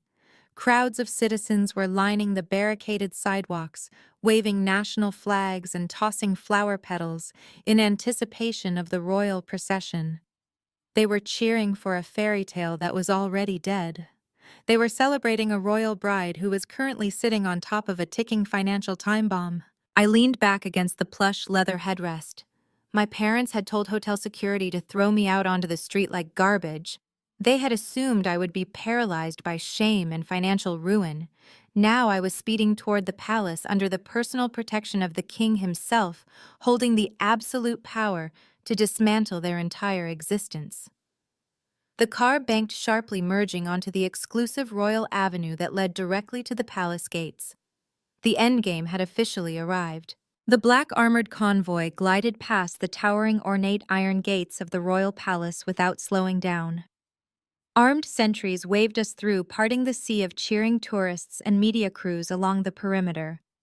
We bypassed the grand public entrance, navigating instead through a maze of fortified security tunnels reserved exclusively for elite officials and the royal family. The tires hummed against the smooth concrete before the armored vehicle came to a silent halt in a guarded staging area. The door swung open. I stepped out into the cool air. The commander of the Royal Guard met me at the base of a private elevator. He did not ask for my identification. He pressed a keycard to a scanner and gestured inside. We rode the elevator in absolute silence, ascending rapidly toward the main staterooms of the palace. Every single floor we passed represented yet another thick layer of the aristocratic illusion my parents desperately tried to buy. They had sacrificed my entire future just to stand on the other side of the walls I was currently breaching with a government escort. The elevator chimed softly. The steel doors slid open to reveal a sprawling, gilded corridor lined with priceless tapestries and antique marble statues. Security personnel equipped with earpieces lined the hallway, their eyes locked straight ahead as I walked past. I gripped the handle of my leather briefcase. Inside were the indisputable digital execution orders meant for my entirely treacherous family. We marched toward a set of massive, ornately carved mahogany doors at the very end of the hall. Behind those doors, the royal reception was currently operating at peak capacity. Inside the grand ballroom, the atmosphere was a masterclass in opulence. Crystal chandeliers the size of small vehicles hung from the frescoed ceilings, casting a brilliant, glittering light over hundreds of the most elite dignitaries. Immaculate waiters in crisp white gloves circulated seamlessly with silver trays of vintage champagne and beluga caviar. A symphony orchestra positioned on a raised balcony played a sweeping waltz that filled the space. At the center of the dance floor, Melody lived her fantasy. Draped in a silk gown embroidered with pearls, she twirled effortlessly in the arms of Prince Harrison. The stolen diamond pendant rested heavily against her collarbone, a glittering monument to her utter lack of conscience. Television cameras mounted on cranes tracked their movements, broadcasting the fairy tale live to millions globally.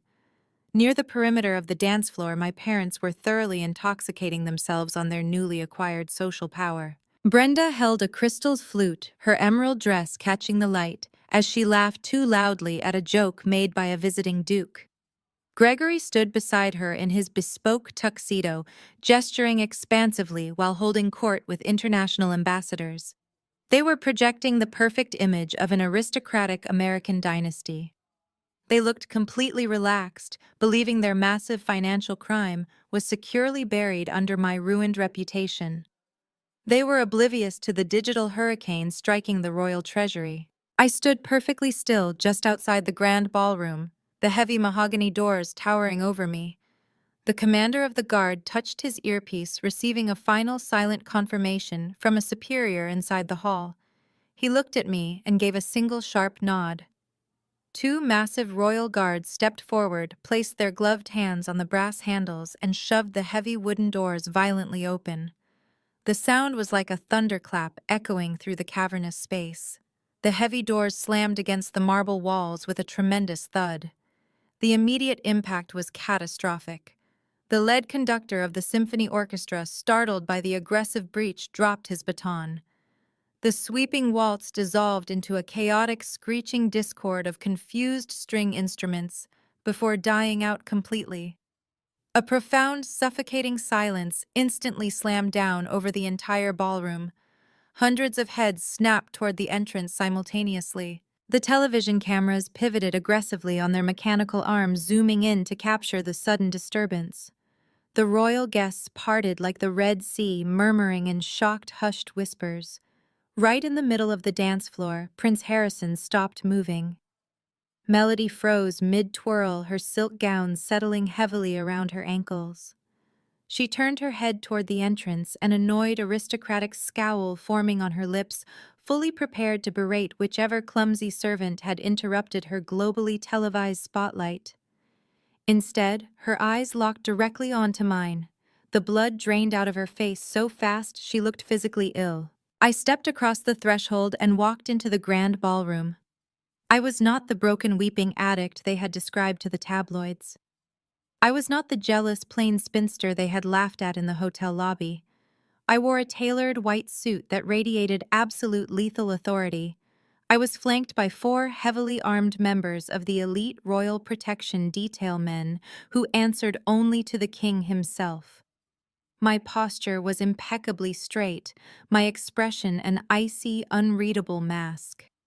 Every click of my heels against the polished marble floor echoed like a gunshot in the dead silent room.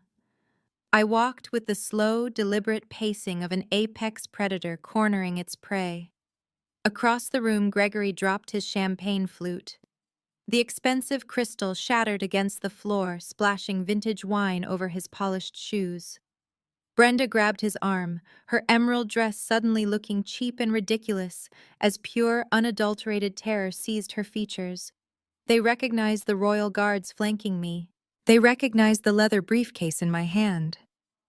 They realized in one horrifying, paralyzing instant that I was not there to beg for an invitation. I was there as an emissary of the crown. I kept my eyes locked onto Melody as I advanced toward the center of the dance floor. The fake princess was trembling, her hands shaking so violently she had to grip his arm just to stay standing. She looked at the stolen diamond against her neck, then back to my face. It evaporated. The illusion of her royalty vanished into the cold air of the ballroom. I stood a mere 10 feet away from the center of the dance floor. The elite royal guards fanned out, forming a tight perimeter around me. The silence in the room was absolute and suffocating. No one dared to whisper. No one dared to move. The television cameras remained locked on my face, broadcasting this exact moment to millions of viewers watching from their living rooms across the globe. From the elevated royal dais at the far end of the Grand Hall, King Edward rose from his gilded chair. He was an imposing monarch who ruled with an iron grip on his nation's financial purity for 3 decades. The gold medals adorning his military uniform clinked softly as he descended the marble stairs. The guests bowed their heads instinctively as he passed, but his eyes remained entirely focused on me. He bypassed his son. He bypassed the trembling bride. He walked directly into my perimeter. King Edward stopped right in front of me. He did not look angry. He looked profoundly grave. He extended his right hand. I took it, and he offered a firm, respectful handshake that sent a shockwave of collective gasps rippling through the aristocratic crowd. "Thank you, Miss Williams," the king said, his voice echoing clearly across the cavernous ballroom. "Your exceptional service to the crown today will never be forgotten. You have saved this kingdom from a catastrophic breach of security." The words hung in the air, heavy and absolute. Gregory staggered backward, bumping into a waiter. Brenda covered her mouth with both hands, her eyes wide with a frantic, trapped panic. Melody looked back and forth between the king and me, her jaw trembling as she struggled to comprehend how the sister she had banished was now receiving royal gratitude. I released the monarch's hand and gave a respectful nod. "It is my professional duty, Your Majesty," I replied smoothly. I turned my attention to Prince Harrison. He stood rigid confusion and growing horror fighting for dominance on his handsome face. I unlatched my leather briefcase. The sharp clicks echoed like a ticking clock. I reached inside and withdrew the master dossier bound in black cardstock and stamped with the official seal of my forensic auditing firm. I extended the physical copy of the dossier directly to Prince Harrison. He took it hesitantly as if the paper itself might burn his hands. "Your Highness," I said, projecting my voice so the cameras and the silent crowd could capture every single syllable. "You believe you are marrying an heiress from an old money American dynasty. You believe the $2 million bridal trust currently resting in your sovereign escrow account is a demonstration of generational wealth. It is not." Prince Harrison opened the heavy cover of the dossier. His eyes scanned the first page, the executive summary detailing the wire fraud. He looked up, his face draining of color. "What is this?" he demanded, his voice cracking. I kept my posture rigid and my tone utterly clinical. "That is a comprehensive forensic audit," I stated. "Your bride and her parents are broke. They filed for bankruptcy 5 years ago. To buy her way into your family, my parents committed massive domestic identity theft. They forged my signature and weaponized my pristine credit history to take out a fraudulent $2 million mortgage on a commercial property I legally co-own. The money you require as a royal dowry is entirely stolen." Melody lunged forward, reaching out to grab the dossier from the prince's hands. "Harrison, do not listen to her," she shrieked, echoing terribly in the quiet ballroom. She is a jealous, unstable addict. My public relations team warned you about her. She is just trying to ruin my life because she has nothing. Prince Harrison pulled the dossier out of her reach, stepping away from her as if she were contagious. He flipped to the second section of the document. He saw the bank security camera footage stills. He saw the forged power of attorney. He saw the undeniable proof of Gregory and Brenda smiling as they finalized the massive theft. Audrey, please, Gregory begged from the sidelines, his voice pathetic and hollow. We can explain everything. Let us just go to a private room. We can fix this. I did not even look in his direction. There is no private room, Gregory, I said, cutting off his frantic pleas. You wanted a globally televised wedding. You wanted the entire world to look at your family. Now they are looking. I turned my focus back to Prince Harrison, who was now staring at the third section of the dossier. He had reached the absolute kill shot. Identity theft and mortgage fraud are federal crimes. I continued, my voice slicing through the heavy ballroom air. But that is not why the king just thanked me. That is not why the royal guards are standing behind me. When your future father-in-law decided to funnel that stolen $2 million into your pristine country, he did not use a clean financial vehicle. He bought an offshore shell company to wash the money. I took a slow, deliberate step toward Melody. The stolen diamond pendant on her neck caught the light of the chandeliers. He routed your dowry through Apex Holdings International, I announced, making sure my diction was flawless. That specific shell company is a known money laundering artery for an international criminal syndicate. It is currently under active joint investigation by the Federal Bureau of Investigation and Interpol. My parents took dirty cartel-linked routing numbers and plugged them directly into your royal treasury. The silence that followed was absolute. It was the sound of a total systemic collapse. Prince Harrison dropped the dossier onto a nearby silver tray. He looked at Melody with an expression of pure, unadulterated revulsion. She had brought a radioactive federal investigation to the very steps of the royal altar. She had infected a sovereign nation with illicit funds just to play pretend. Brenda let out a sudden sharp wail and collapsed onto her knees right there on the polished marble floor. Her emerald gown pooled around her as she began to hyperventilate, clutching her chest. Gregory stood frozen, his arms hanging uselessly at his sides, his mouth opening and closing without producing a single sound. Melody backed away from the prince, shaking her head in violent denial. "No," she whispered, tears finally spilling over her expertly applied makeup. "No, it is a mistake. I am going to be a princess. I am going to be a princess." "You are a massive liability," I corrected her, my voice dropping to a cold, hard whisper. "And you are currently holding my grandmother's necklace." The royal guard stepped forward, moving into a tactical formation around the disgraced bride and her paralyzed parents. The financial execution was complete. The fairy tale was dead. I stood in the center of the devastated ballroom, the undisputed victor of a war they had foolishly started. Brenda scrambled up from the polished marble floor. Her emerald gown was wrinkled and her carefully sprayed hair had fallen out of place, but her survival instincts were kicking in. She was a woman who had spent her entire life manipulating reality to fit her narrative. When cornered, she always reverted to her favorite weapon: gaslighting. She pointed a shaking manicured finger at me and let out a theatrical wail.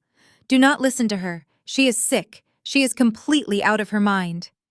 Brenda turned her frantic gaze to King Edward and Prince Harrison, spreading her hands in a gesture of maternal despair.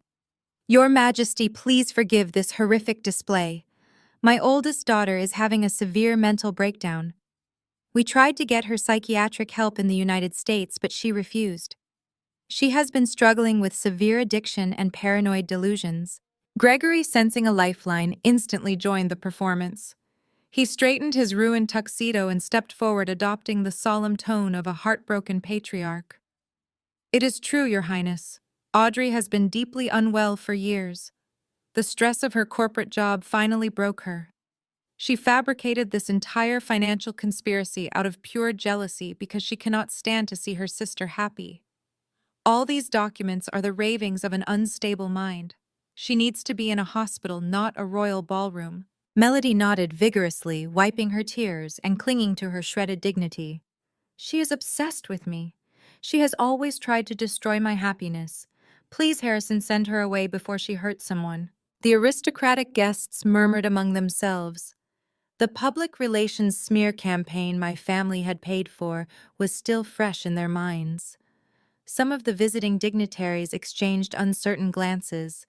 The lie was audacious, but it was delivered with such desperate conviction that a lesser opponent might have faltered.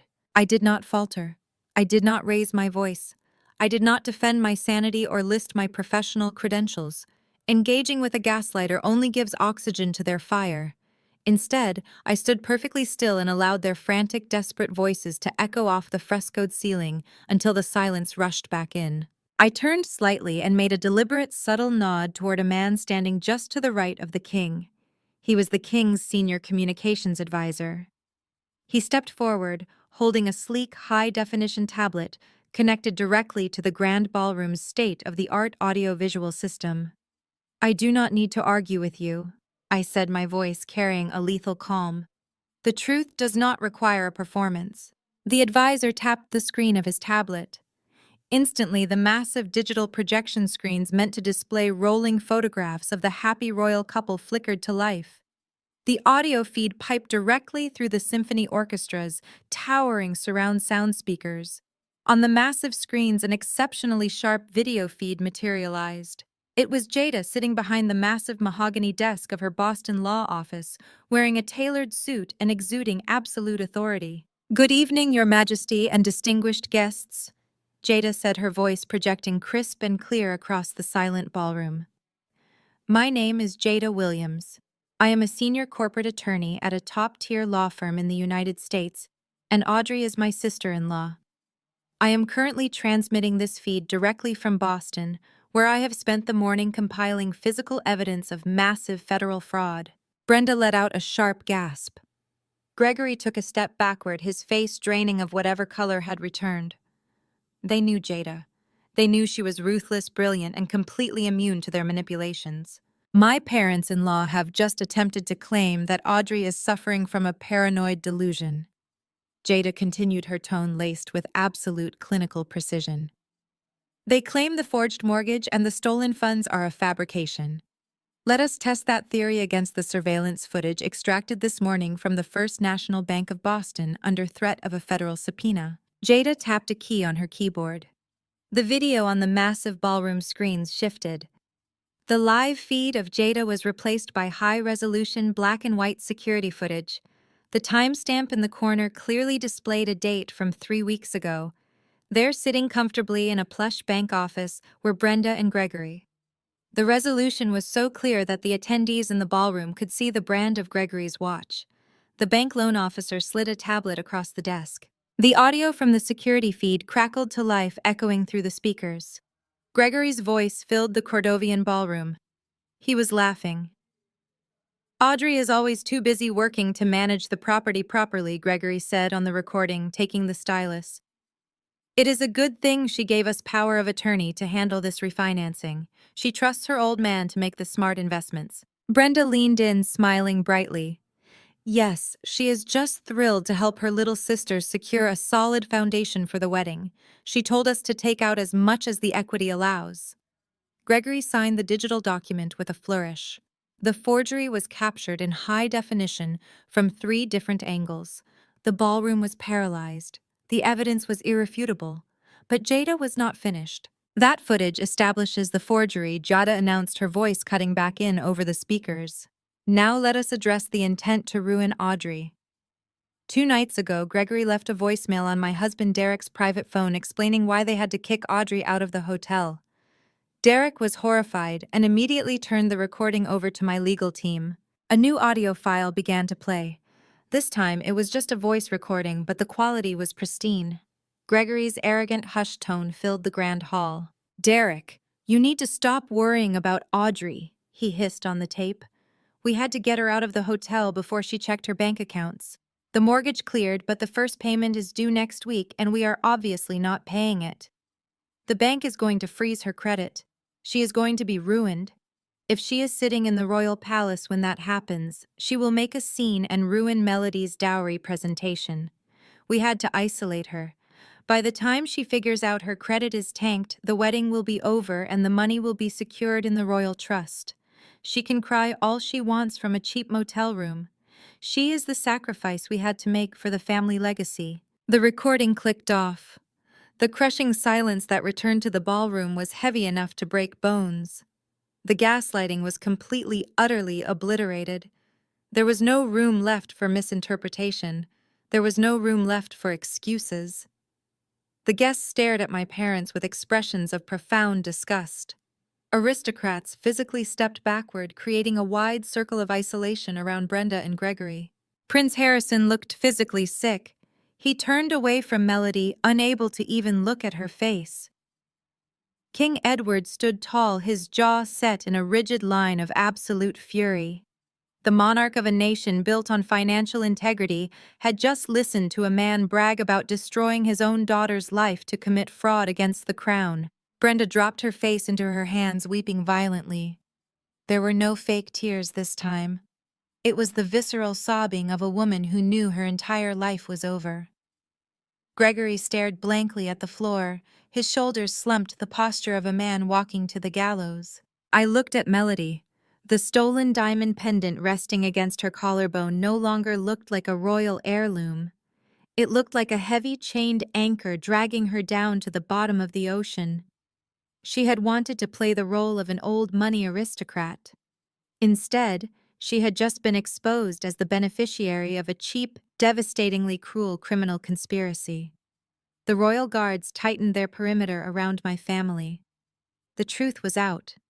The execution of justice was complete. They had absolutely nowhere left to hide. Prince Harrison stepped fully out of the protective shadow of his father's royal advisors. He looked down at Melody, who was still kneeling on the cold marble floor, surrounded by the shredded remnants of her fabricated life. The grand ballroom remained entirely silent, the orchestra frozen, the elite guests holding their collective breath. The television cameras focused tightly on the prince's face, capturing the profound disgust etching deep lines around his eyes. He did not look like a heartbroken groom. He looked like a man who had just narrowly avoided stepping onto a live landmine. Melody reached out her hands, shaking violently. "Harrison," she pleaded, her voice a desperate, high-pitched whine. "You know me. You know my heart. I did not understand the financial details. My parents handled the trusts. I only wanted to be with you. We can move past this. We love each other." Prince Harrison recoiled, stepping backward as if her outstretched fingers were dripping with poison. "Do not dare speak to me of love," he said, his voice echoing with aristocratic finality. "You brought a federal money laundering syndicate to the gates of my home. You allowed your parents to funnel illicit criminal capital into my nation's sovereign treasury. You stole from your own sister and then stood before my family smiling while your public relations team attempted to destroy her sanity in the global press." He shook his head, looking at her white silk gown with absolute revulsion. "It is not just the lack of wealth that disgusts me, Melody. It is the profound, bottomless lack of character. You are a dangerous, reckless fraud. You are nothing but a parasite dressed in stolen silk." Melody let out a choked, agonizing gasp. She looked toward our parents, but Brenda and Gregory were currently pinned under the unrelenting gaze of the armed royal guards, completely incapable of offering their golden child any salvation. The aristocratic guests who had spent the last 2 days fawning over the beautiful American bride now looked at her with undisguised contempt. The high society elite of Cordovia valued pedigree and honor above all else, and my family had just demonstrated a horrifying absence of both. King Edward stepped forward, the gold embellishments on his military uniform catching the harsh glare of the television lighting. He raised his right hand, and a wave of absolute silence crashed over the room once again. He was the undisputed monarch of Cordovia, and he was about to deliver a legal execution on live international television. This institution is built upon the pillars of absolute integrity and unwavering transparency. King Edward announced, his voice booming through the grand hall with terrifying authority. "We do not tolerate deception, we do not harbor criminals, and we certainly do not allow our royal lineage to be contaminated by international fraud." The king looked directly at the television cameras, ensuring his decree would be recorded in the annals of global history. As sovereign of Cordovia, I hereby invoke my absolute executive authority regarding matters of the crown. This marriage was predicated on severe malicious fraud. It was orchestrated through domestic identity theft and international money laundering. Therefore, it is legally invalid. I decree this union annulled immediately. It is permanently void. Melody screamed a visceral, horrific sound that echoed against the frescoed ceilings. No, you cannot do this. I am a princess. We said our vows. I am your wife, Harrison. You are a trespasser. The king corrected her, his tone dropping to a lethal whisper. And you are currently in possession of property belonging to the crown.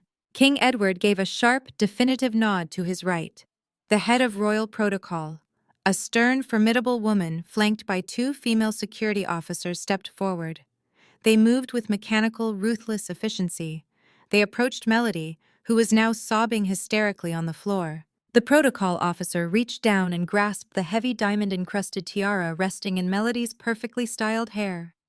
Melody tried to pull away, clutching her head, but the security officers firmly held her shoulders in place.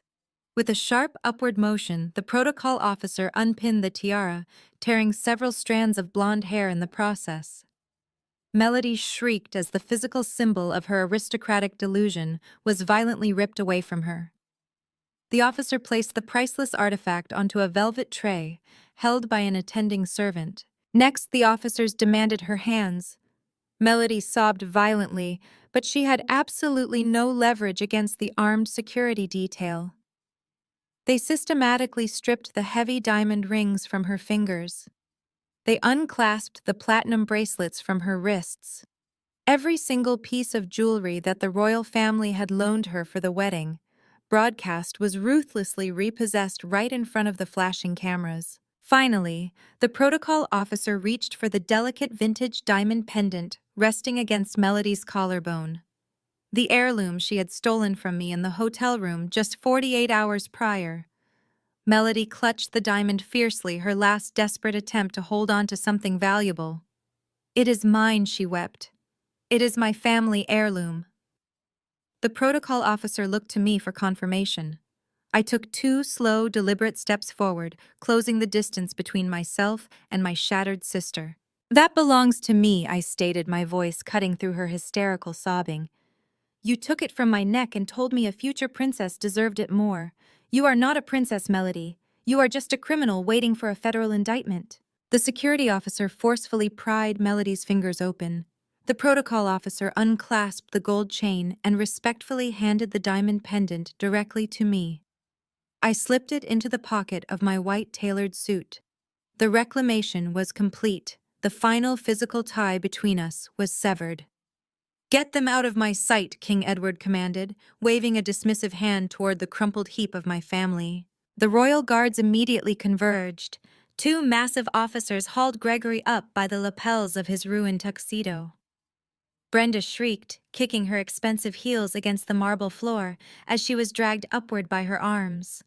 Melody was pulled to her feet, sobbing so violently she could barely stand, her white silk gown now stained and crushed under the weight of her massive humiliation. "You are being expelled from the Principality of Cordovia," the commander of the royal guard informed them, his voice devoid of any sympathy. "You will be escorted directly to the royal airstrip and placed on a secured transport back to the United States. Your luggage will be forwarded to federal authorities." "Audrey, please," Brenda screamed as the guards began dragging her toward the heavy mahogany doors. "Please tell them to stop. We are your family. We are your blood." I stood shoulder to shoulder with the King of Cordovia, watching the architects of my lifelong misery being forcibly marched out of the grand ballroom. I did not blink. I did not flinch. I let the absolute finality of my revenge wash over me. "My blood is in Boston working on a federal complaint," I replied, knowing Jada was watching the live feed. "Have a safe flight home." The heavy mahogany doors slammed shut behind them, severing their screams from the ballroom. The fairy tale was violently legally terminated. The fake crown was destroyed, and I was the one holding the hammer. The heavy mahogany doors had slammed shut, sealing their fate in Cordovia, but for Gregory, Brenda, and Melody, the true nightmare was only just beginning. Stripped of their passports and royal privileges, they were shoved into the back of an unmarked security transport van and driven to a remote airstrip. There was no red carpet, there were no flashing cameras or cheering crowds. They were loaded onto a stark, utilitarian cargo plane, chartered explicitly for their immediate deportation. The plush leather seats and vintage champagne they had grown accustomed to were replaced by stiff canvas jump seats and harsh overhead lighting. For the duration of the 12-hour transatlantic flight, the toxic family dynamic that had sustained them for decades finally collapsed inward, eating itself alive. Stripped of their common enemy, they turned their viciousness on each other. Melody sat shivering in the corner, her ruined silk wedding gown stained with spilled wine and dirt from the marble floor. She shrieked at her parents, blaming their cheap, sloppy financial scheming for destroying her one chance at global aristocracy. She screamed that they had ruined her life completely, ignoring the fact that she had gleefully participated in the destruction of mine. Brenda wept hysterically, not out of remorse but out of absolute self-pity. She rocked back and forth, mourning the loss of her emerald gowns, her country club status, and the bragging rights she had banked on. She lashed out at Gregory, accusing him of being a reckless fool who could not even execute a simple mortgage fraud without getting caught by a forensic accountant. Gregory paced the narrow metal floor of the cargo hold, his ruined, bespoke tuxedo hanging off his shoulders like a garbage bag. He was sweating profusely, trying to spin a new web of lies. He kept muttering that they could fix this. He insisted they just needed to hire a defense attorney back in Boston, file for bankruptcy a second time, and claim that Audrey had willingly given them the funds before having a sudden change of heart. He actually believed his own delusions. He thought the American justice system would treat this as a simple family dispute over a property loan. He had absolutely no comprehension of the catastrophic federal avalanche Jada had initiated. The cargo plane began its steep descent into New York. The Manhattan skyline broke through the clouds, a towering monument to the financial power I wielded. As the landing gear hit the tarmac at John F. Kennedy International Airport, Gregory adjusted his tie and told his wife and daughter to stand up straight. He commanded them to keep their heads down, grab a taxi, and retreat to their estate in Connecticut. He promised them they would lay low for a few months, let the tabloid scandal die down, and rebrand themselves. He honestly expected to slink away in shame and hide behind the gates of their suburban mansion. The plane taxied away from the commercial gates, rolling toward an isolated, highly secure customs terminal reserved for flagged international deportations. The heavy metal doors of the aircraft whined open. A steep set of metal stairs was rolled up to the exit. Gregory stepped out first, projecting a pathetic, crumbling aura of false confidence. Brenda followed, holding her designer handbag like a shield, while Melody trailed behind, clutching the torn skirts of her wedding dress. They walked down the metal stairs, expecting to find a bored, sleepy customs agent ready to stamp their temporary entry papers. Instead, they stepped onto the tarmac and walked directly into a heavily armed federal ambush. The private terminal was swarming with federal law enforcement. Over 24 agents wearing navy blue windbreakers emblazoned with the bright yellow letters of the Federal Bureau of Investigation stood in a perfectly coordinated tactical blockade. Flanking them were representatives from the Department of Homeland Security and financial crimes investigators from the Treasury Department. The flashing red and blue lights of unmarked federal vehicles illuminated the dark tarmac, casting harsh, terrifying shadows across my family's faces. Gregory froze, his polished shoes locking onto the concrete. The false confidence evaporated from his body in a single paralyzing heartbeat. Brenda let out a high, strangled gasp, dropping her designer handbag onto the tarmac. Melody backed up against the metal railing of the stairs, her eyes wide with a frantic, animalistic terror. They were finally looking at the real-world consequences of their aristocratic cosplay. A senior FBI special agent stepped forward from the barricade. He did not look amused, and he certainly did not care about their country club status. He held a thick stack of federal warrants in his left hand, the exact documents Jada had pushed through the federal court system while they were in the air. Gregory Williams, Brenda Williams, and Melody Williams, The agent announced, his voice booming over the roar of distant jet engines. "You are all being placed under immediate federal arrest." "Wait, there is a misunderstanding?" Gregory stammered, raising his hands in a pathetic gesture of surrender. "We have a family dispute regarding a property loan. We have lawyers. You cannot do this." The agent did not even blink. He signaled to his tactical team. 6 heavily armed agents moved forward with absolute terrifying precision. They grabbed Gregory by the shoulders, spinning him around and slamming his chest against the side of the transport plane. "Gregory Williams, you are being charged with severe wire fraud, aggravated domestic identity theft, and bank fraud." The agent read from the warrant, his voice cutting through the cold airport air. "Furthermore, you are facing multiple counts of international money laundering in direct connection to a blacklisted Cayman Islands criminal syndicate currently under Interpol surveillance." The metallic, heavy click of steel handcuffs echoed across the tarmac. Gregory let out a pathetic, broken sob as the cold steel locked his wrists securely behind his back. 2 female agents grabbed Brenda, ignoring her hysterical screams. She thrashed and kicked, begging them to let her go, shrieking that she was a respectable woman and that her daughter was an executive accountant. The agents efficiently pinned her arms and slapped the cuffs onto her wrists, reading her the exact same list of devastating federal charges. She was an active co-conspirator in the $2 million theft, and the federal government was treating her as a high-level flight risk. Finally, the agents converged on Melody. The bride attempted to use her fabricated status one last time. "You cannot touch me," she screamed, thrashing against the officers. "I am a Cordovian royal. I have diplomatic immunity. Call Prince Harrison. Call the king." The arresting agent let out a dry, humorless scoff. "You are an unemployed American citizen holding $2 million of cartel-linked money in a fraudulent trust," he corrected her sharply.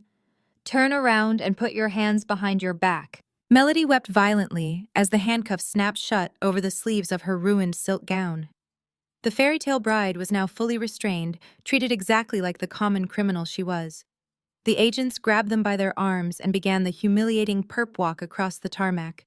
They were paraded past the flashing lights of the federal vehicles, their faces captured by the dash cameras of the arresting officers. They had wanted the entire world to look at them.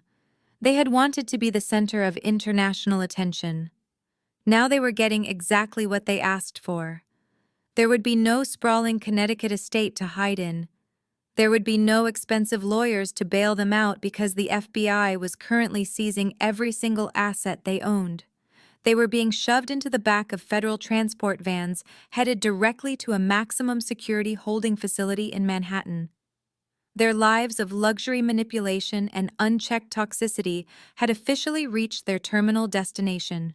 While my biological family was being processed through the bleak, sterile intake rooms of a federal detention center in Lower Manhattan, I was experiencing a very different kind of homecoming.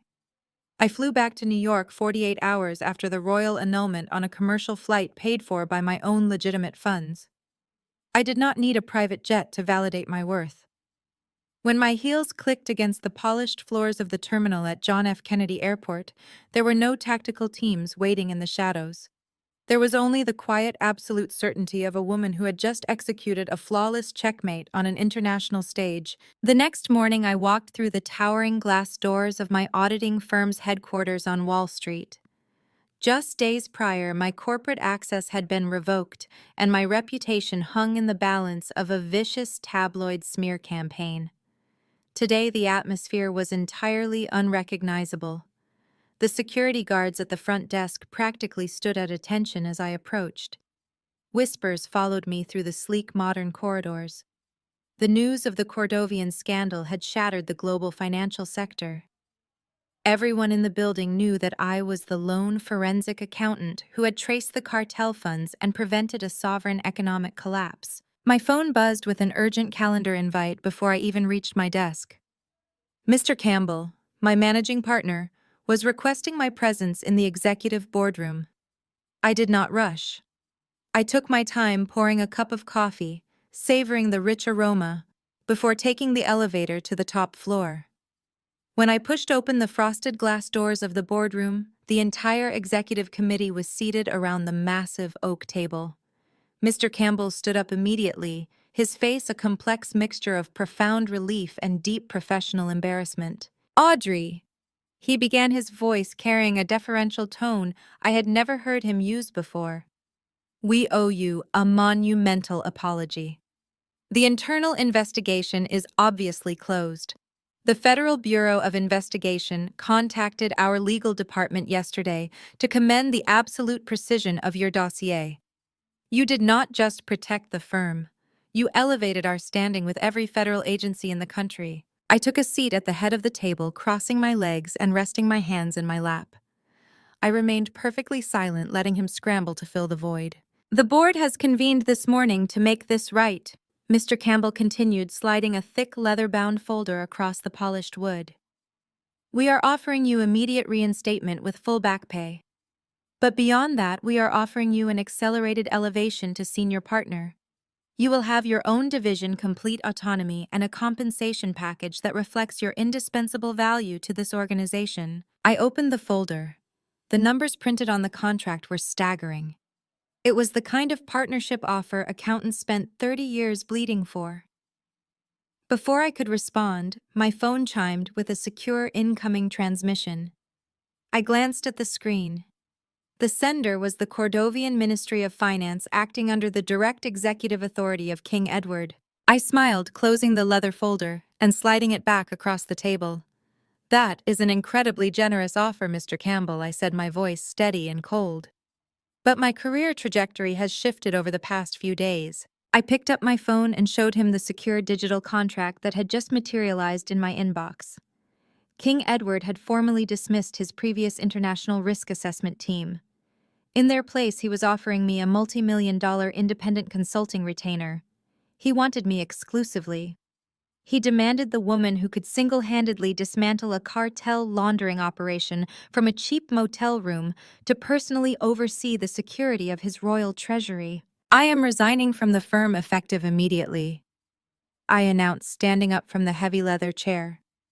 "I appreciate the partnership offer, but I no longer have any interest in climbing a corporate ladder. I am building my own." I left the executive boardroom in stunned silence and walked out of the building. The crisp New York air tasted like absolute freedom. I had a massive royal contract in my digital wallet, and I knew exactly who I needed to partner with to execute it. While I was severing my ties with the corporate world, Jada was performing an even more ruthless amputation uptown. She had returned to the luxury condominium she shared with my older brother Derek. Derek had spent the last 48 hours watching the news cycle completely paralyze his family. He had watched his parents and his golden child sister get dragged across the tarmac in federal handcuffs on every major news network. When Jada walked into their living room, Derek was pacing frantically, clutching his phone. "Jada," he stammered, his face pale with panic. "You have to help them. You are a senior corporate lawyer. You know the federal prosecutors. You have to arrange bail for Mom and Dad. They are terrified." Jada dropped her pristine briefcase onto the kitchen island and looked at her husband with pure, unadulterated disgust. "Your parents forged your sister's signature to steal $2 million, Derek," she stated, her voice dropping to a lethal calm. "They routed that money through a cartel-linked syndicate to buy Melody a fake aristocratic title. They tried to destroy Audrey entirely." "They made a terrible mistake," Derek pleaded, grabbing the edge of the counter. "But they are family, Jada. We have to protect family." Jada let out a sharp, humorless laugh. "You knew they were toxic, Derek. You knew they treated Audrey like a disposable asset for decades. You watched them drain her finances and mock her career, and you stood by in absolute cowardly silence because you did not want to lose your spot in their will. You are weak. You are complicit, and I refuse to anchor my life to a man who lacks a spine." She reached into her briefcase and pulled out a thick stack of legal documents. She slammed them down onto the granite countertop right in front of him. Derek flinched. "Those are divorce papers," Jada announced. "I filed them this morning. I am taking my assets, my reputation, and my maiden name. I suggest you find a very cheap defense attorney for your parents because the federal government is going to seize every dime of their fraudulent wealth. Do not ever call me again." Jada walked out of the condominium, leaving Derek standing alone in the wreckage of his own cowardly complicity. She did not look back. She hailed a cab and gave the driver the address to an upscale restaurant in Midtown Manhattan. I was sitting in a private leather booth, waiting for her when she arrived. Jada slid into the seat across from me, signaling the waiter for a bottle of vintage champagne. Her dark eyes were blazing with fierce, triumphant energy. We did not need to exchange words about the fallout. The execution had been flawless. I pulled out my laptop and turned the screen toward her, displaying the multi-million-dollar retainer contract from King Edward. Jada leaned forward, scanning the terms with her razor-sharp legal mind. She smiled, a slow, predatory expression that matched my own.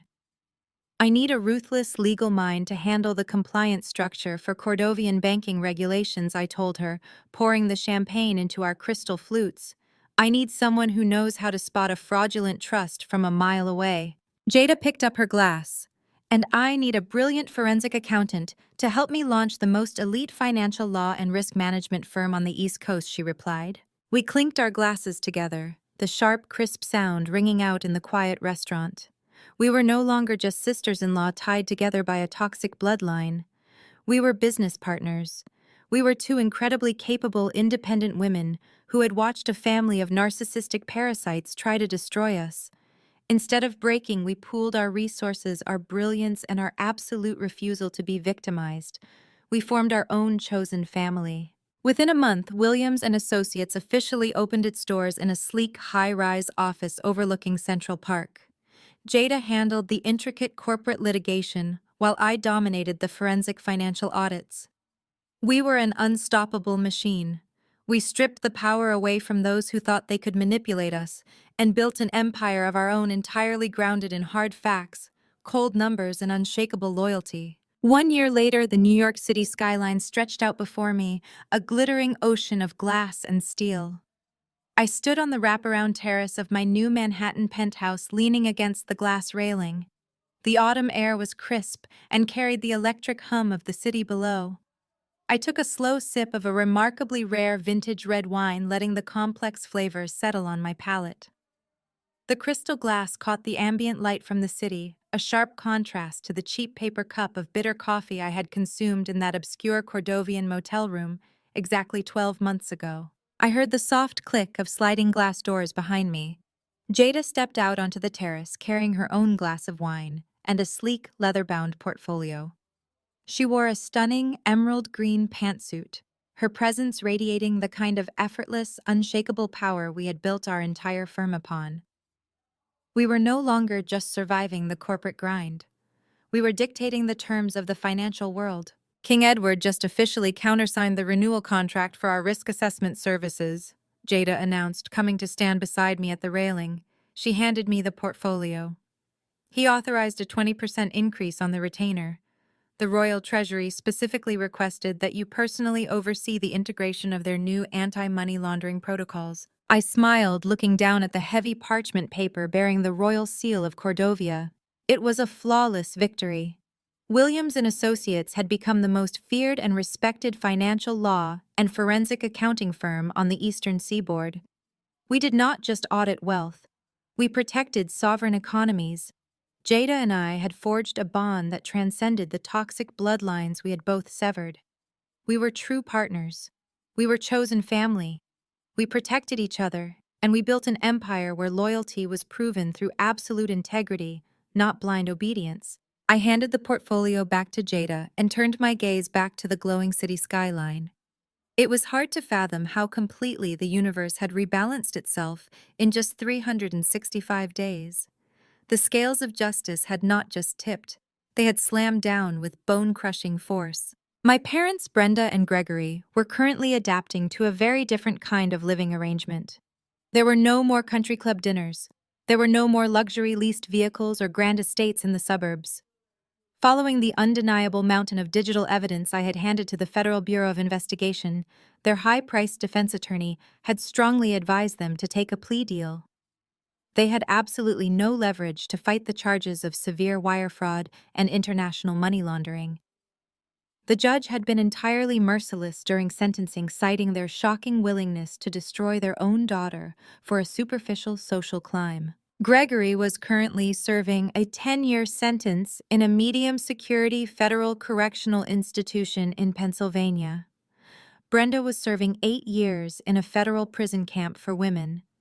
The government had seized every single asset they owned to pay back the bank and cover the massive punitive fines. The suburban mansion was auctioned off. Their bank accounts were liquidated. They were stripped of their pride, their wealth, and their freedom. They were completely isolated, forced to spend the next decade wearing standard-issue federal jumpsuits instead of designer gowns and bespoke tuxedos. And then there was Melody. The spectacular implosion of her royal fairy tale had left her entirely radioactive in high society circles. The annulment had been swift and brutal. King Edward made certain that the global press knew exactly why the American bride had been expelled from Cordovia. The elite aristocrats and wealthy socialites Melody had spent her entire life desperately trying to impress now treated her like a contagious disease. No billionaire wanted to be associated with a woman whose family had attempted to funnel cartel money into a sovereign treasury. Without our parents' stolen funds to subsidize her lavish lifestyle, Melody had crashed into a harsh, unforgiving reality. Bankruptcy had wiped out whatever scraps she had left. Last I heard, my former golden child sister was working a minimum wage retail job at a luxury department store on Fifth Avenue. She spent her days folding the exact silk dresses she used to buy and ringing up the credit cards of the wealthy women she used to envy. She had to smile and serve the very people who had watched her global humiliation on television. She had no prince. She had no trust fund. She had no family to bail her out. She had nothing but the agonizing daily reminder of the empire she had lost because she decided to steal my grandmother's necklace and throw me out on the street. As for Derek, he had quietly faded into total obscurity. After Jada finalized their divorce and stripped away the prestigious lifestyle she had provided for him, he was forced to downsize into a mediocre apartment. He was too cowardly to visit our parents in federal prison and too weak to rebuild his own life. He was a spectator to his own failure. I took another slow sip of the vintage wine, letting the cool evening breeze wash over my face. I looked at Jada, who was raising her glass toward the glittering skyline in a silent toast to everything we had conquered.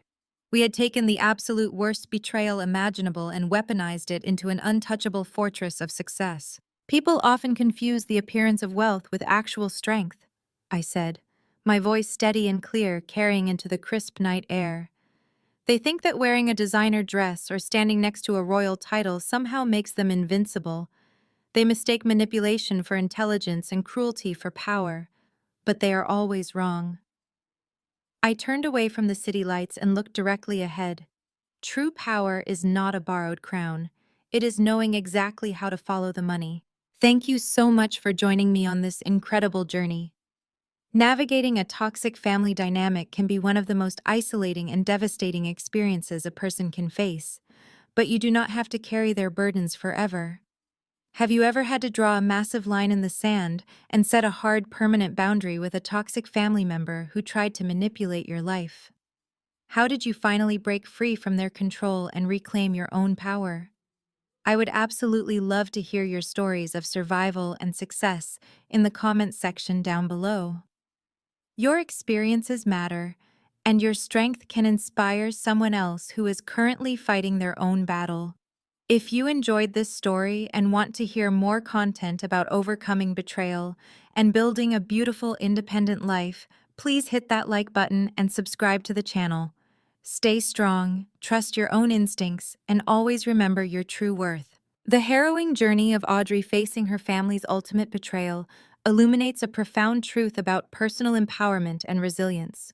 When her parents and sisters systematically stripped away her familial safety net to construct a fragile illusion of aristocratic wealth, they operated under the arrogant assumption that she would silently crumble under the weight of their massive deception. However, the core lesson embedded in this narrative is that authentic power cannot be stolen, forged, or married into.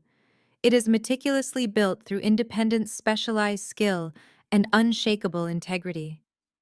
Audrey's survival did not depend on waiting for a miraculous apology or hoping the royal family would eventually notice the glaring injustice.